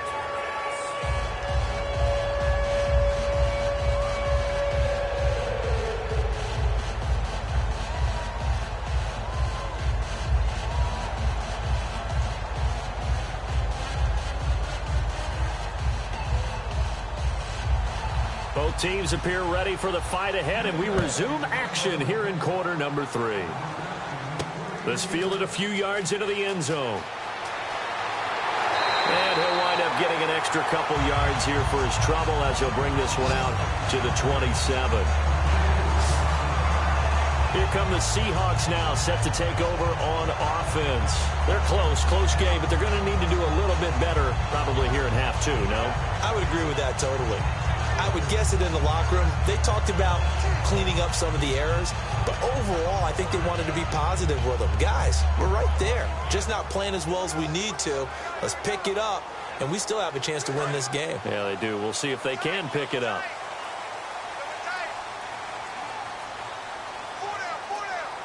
Rolls the lone man in the backfield. And he'll get it up the middle.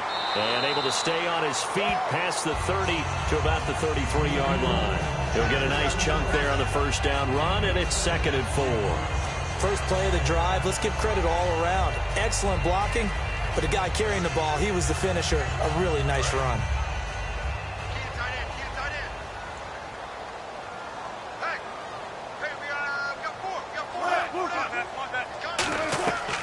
They stay on the ground. Rolls again. And he'll get it out near the 40 to the 39. It'll go as a gain of 6 that time, and it moves the chains as well.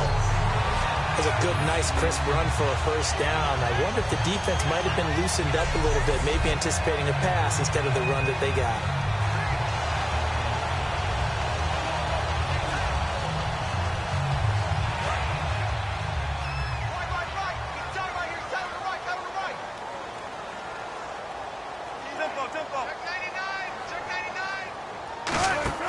Now Wilson on first down. He's going to float this one deep right side. And it drops down incomplete. Thought he might have had it. Instead, second down. And when all else fails as a defender, when you're not there in the coverage, your best friend is exactly what we saw there. A big play shot taken by the offense. Unfortunately, it ended in a big drop.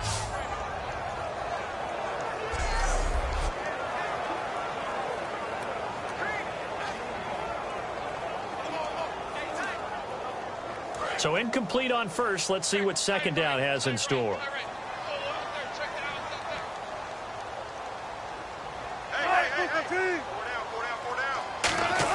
Second and 10. It's Wilson again. Looking right sideline, but it's incomplete. Jimmy Graham, the intended receiver, and it's third down.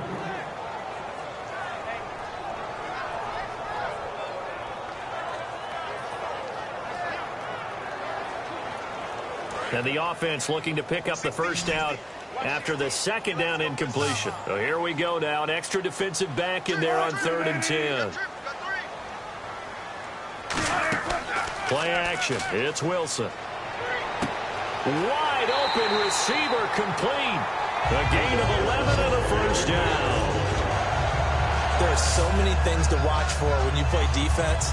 And reading your keys, you always hear about that, and having your eyes in the right place. Sometimes your eyes can fool you. How about that play action there that sprang the big guy, didn't it? Able to dump it over the top to him. Looks like the defense in press coverage here.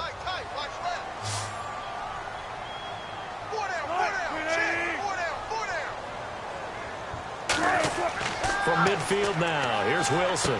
Oh, he's got a man wide open, complete. And he'll be taken down, but not before getting this inside the 30. And the game just keeps evolving. Big guys running those corner routes, so difficult to cover.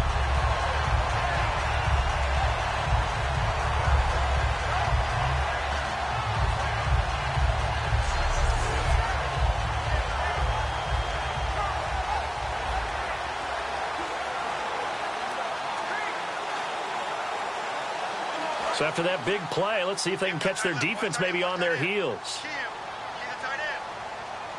They come out here in the eye. First down, this is Rawls. Down to the 25. It's a pickup of 4, and it'll bring up second down. When you find that kind of yardage, you couldn't be more confident as a ball carrier. And guess what? You're going to go back and tell your offensive coordinator, I'd like to keep carrying it, thank you.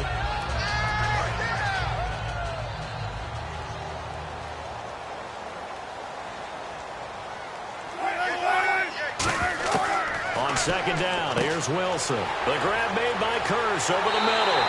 And he is in for the Seattle touchdown. Jermaine Kearse. 25 yards for the touchdown. And the Seahawks have taken the lead. As a former DB, you might not like to see that, but from a wide receiver's perspective, those are the plays they dream of. Correct on both counts, all right? Because once he took off, I mean, let's face it, that should have been done in Big Sky Country. Aren't any speed limits out there? And off he went. Glad I wasn't the one trying to chase him. Now Hausch could attack on the extra point.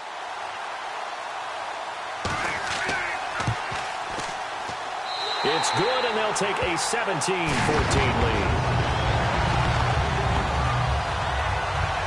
So that drive takes them down the field in 8 plays. And it all culminates with a Seattle score.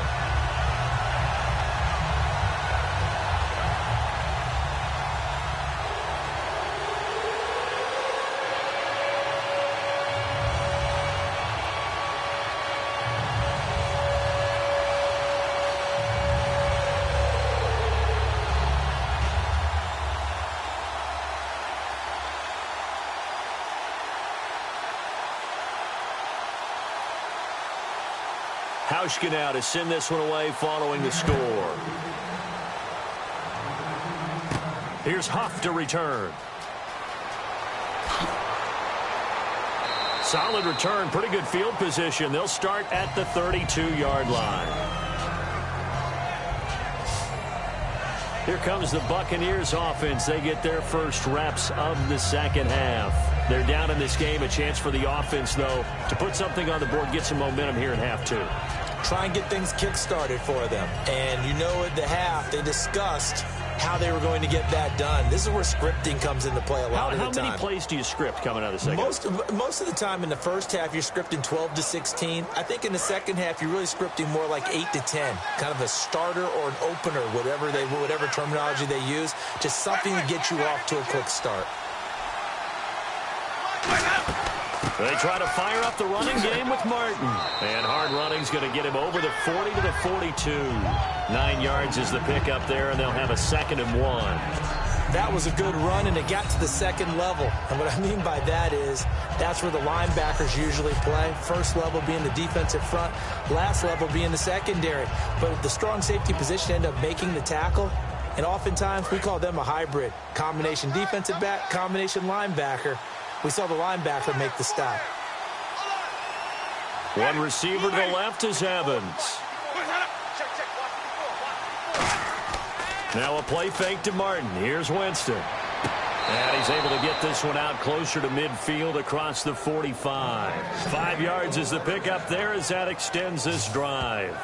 All right, say it with me now. There are a lot of different words we come up with. Maybe we go back and forth after that play, getting his toes tapped down to make that catch. Crafty? Yep. Wiley? Oh, definitely. All the veteran names? You name it. Has every move in the book and continued to get better throughout his career so he can make that type of a catch.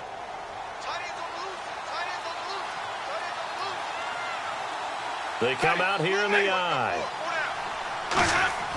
First out, here's the run with Martin. And he gets this inside the 35-yard line. It's a gain of 20 that time.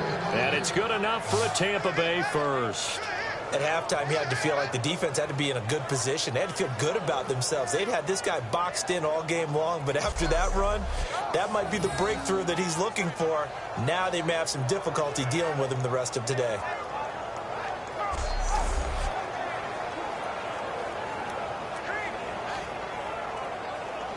And a new set of downs here after picking up the first on the ground. They come up in an offset eye. They run again on first down. Martin. No gain on the play. It'll be 2nd down. They're trying to establish that running game, but they're really having trouble, aren't they? Yeah, when you're running against a really good 4-3 defense, that means you've got big guys inside who control things. Those big defensive tackles are making it very difficult to find open space. So they're still at the original line of scrimmage here. 2nd down and 10.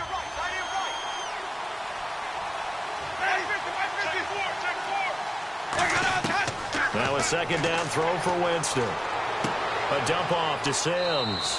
And brought down, but not before they're inside the 25. A nice pickup there of 11 yards, and it'll move the sticks. I know most of the time when the ball's in the air, you're thinking wide receiver, tight end, but running backs, they can be a big part of any passing offense nowadays. So here we go, 1st and 10 now.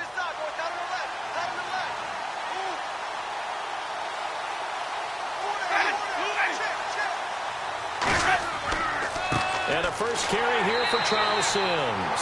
And he's going to lose yards. They take him down at the 26. A loss of a full 3 yards, and now it's 2nd down. Michael Bennett's versatility, being able to play any position along the defensive front, allows him to make those types of plays. He finds good matchups and gets into the offensive backfield. And there it works for a tackle for loss. They come out here in the eye. Again, they run with Sims. And he's going to be hemmed in and brought down right at the line of scrimmage. Just a yard there, so it brings up a tough 3rd and 12. The best defensive linemen, they play with great leverage so they can get low and not get bowled over by offensive linemen. They have excellent hands. They can throw people off on a play. We just saw a great example of a really good run stop by a guy playing the defensive tackle position. So now a 3rd and 12 with an extra defender here in the secondary, a nickel look. False start, offense.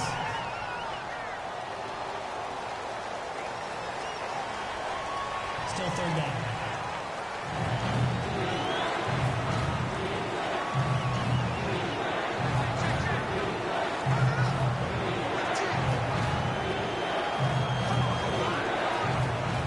Seventh play of this drive coming up, but a long way to go on 3rd down. 3 receivers to the left, 1 to the right. 3rd and long for Winston. And this is going to be incomplete.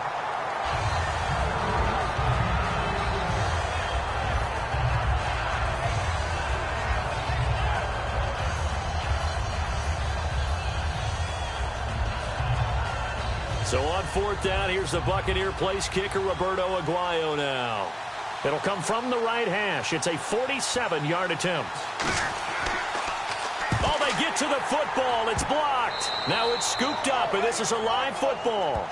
But when it all comes together and you get the field goal block that's been designed, that's been drawn up, everyone has to feel good about on that side of the ball. How about that one there?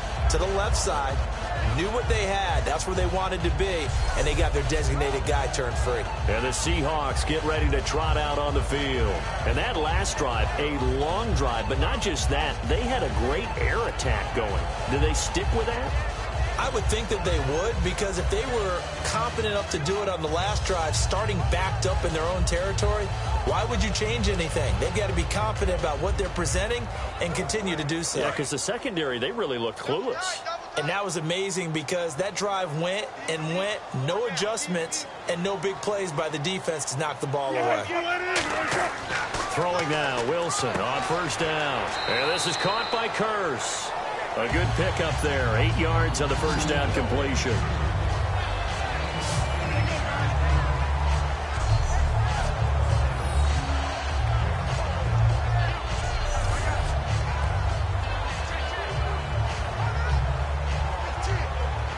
So they complete the pass, and now they face a second down.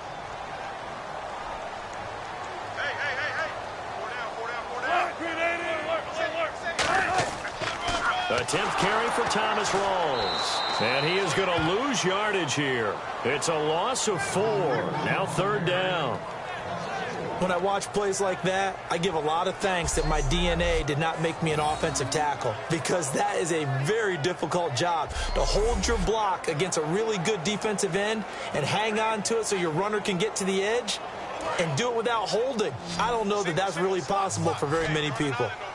Defense thinking pass. They've got the nickel set out on 3rd and 6.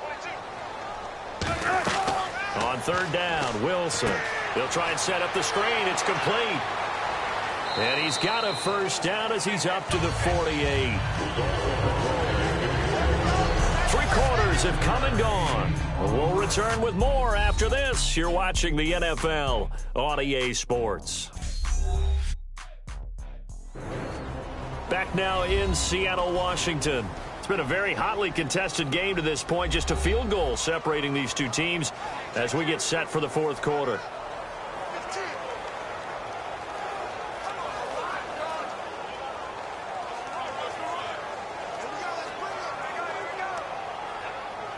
Offense comes to the line now, 1st and 10.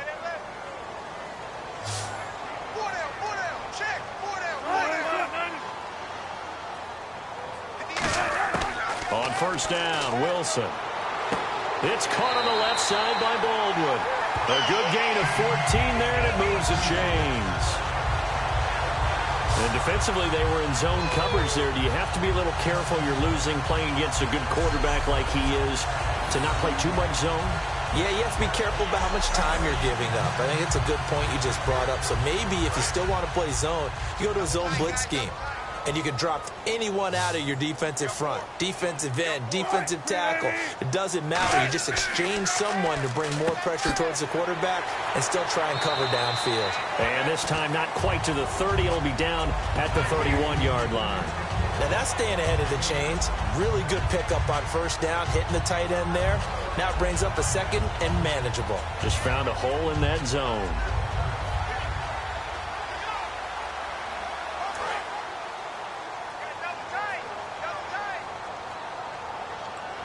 Rawls, the lone man in the backfield. And they'll give it to him here. And he's swallowed up right near the line of scrimmage. Call it no gain that time, as it's going to leave him with a 3rd and about 3 to go. The fourth quarter here, they've got the lead. They want to keep it on the ground. That's what they're doing. Smart football. Keep the clock grinding. Keep it going. But you got to figure now, they're going to see more people stacked up at the line of scrimmage as they try and bleed it out.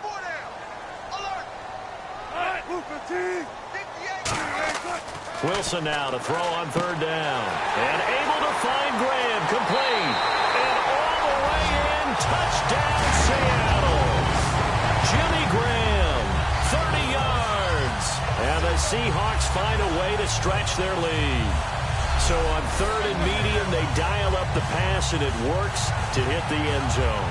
And it's really not a surprise to me. That's a throwing down in the NFL because of how tough it is to run the football. But what offenses like to do is still show run formations to make them respect it and throw out of those. In this case, they took a nice shot at the end zone and made it pay off. Hauschka now for the extra point. And his guys will take a 10-point lead.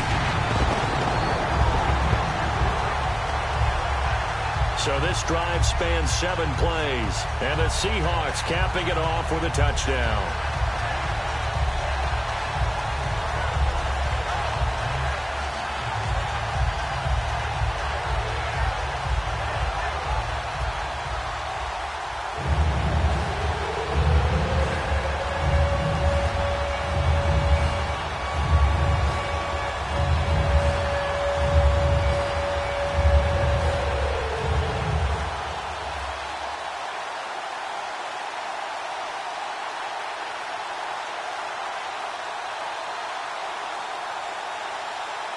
Hauschka now to send this one away following the score.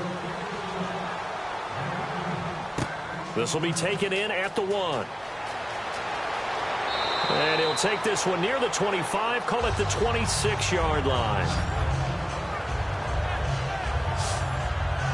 And Tampa Bay trots out there now. Now, they had compiled a pretty long drive last time. Unfortunately, though, it ended with no points after the missed field goal.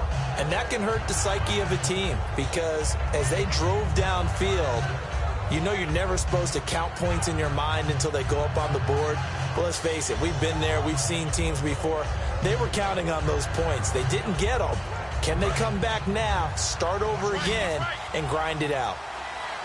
1 receiver left, 3 to the right. Jameis now on 1st down. And this is Shepard on the catch. And he'll get to the 29-yard line, brought down there. The completion good for 3, and it's 2nd down. When you see zone defense and you know you've got a drag route on as your primary call, you've got to be really careful as a passer about how far you let your guy go because he might wander into some tough coverage.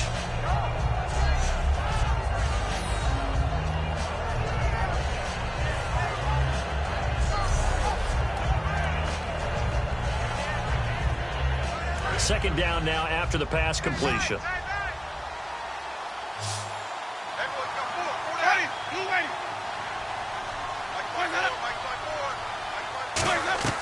Now Jameis on 2nd down. And his throw's going to be incomplete. I wouldn't be shocked at all right now if there's a look of surprise on the big fella's face because he had the route that he wanted, running the corner, and usually he's able to use his body and catch the football, but a really nice play by the defenders, able to knock it away.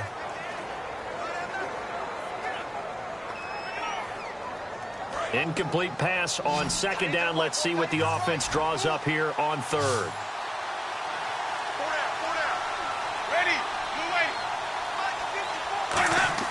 The play fake to Sims. Now Winston. He's got Evans. And he's got a 1st down as he's up to the 48. And the play goes for 19 yards. Gives him a new set of downs. And in a 2-score game, obviously, every play, every 3rd down, like we saw there, magnified. Big pickup. It was a huge pickup. What they really want, though, is to not even get to 3rd down. They've got to maximize time and conserve as much as possible.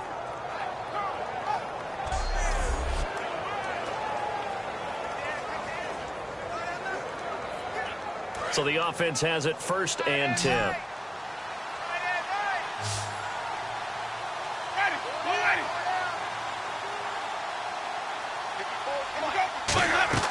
Now a play fake here on 1st down. Evans has it left side. And he's into the end zone for a Tampa Bay touchdown. Mike Evans, 52 yards. And the Bucs are able to make this a close game again. Well, you know he can be explosive, and he's ultra-explosive there on the fly route. And you know how many times we've talked to coaches and we've had quoted back to us, well, you know something? When you execute really well, it doesn't matter if they know it's coming or not. Well, sometimes athleticism beats you as well. He just took off and went. Hey, that's almost like one of your Turkey Bowl games, isn't it? Just go long, man. I'll hit you. And it worked really well for them.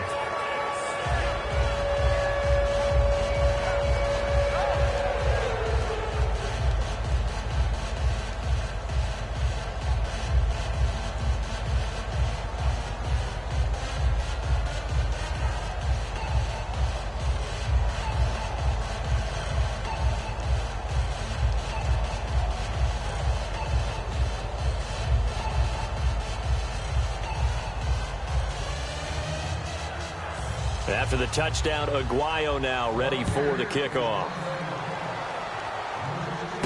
Lockett the return.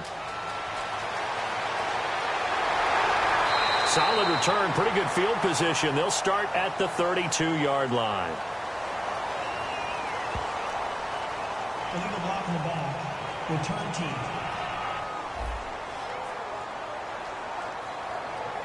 Automatic first down.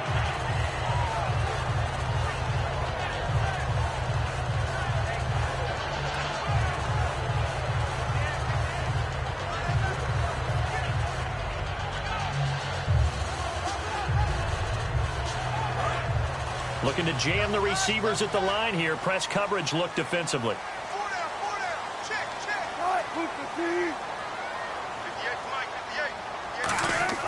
Now Wilson on first down. It's caught on the left side by Baldwin. And they're able to get this one across the 35. They give him 14 yards that time and a fresh set of downs.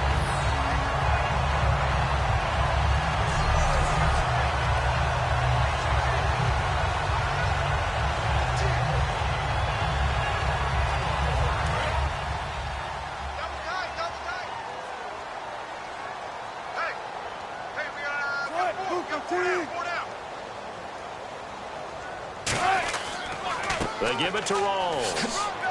And able to get this one across the 45 before he's brought down. It'll go as a gain of 10 there. And the Seahawks are going to have a first down. Whenever we meet with coaches and they always talk about wanting to establish running the football, it's oftentimes with a good tight end who can control the line of scrimmage and the point of attack, and they're becoming harder to find because the colleges are giving us a whole lot of receiving tight ends, former wide receivers who can run, not necessarily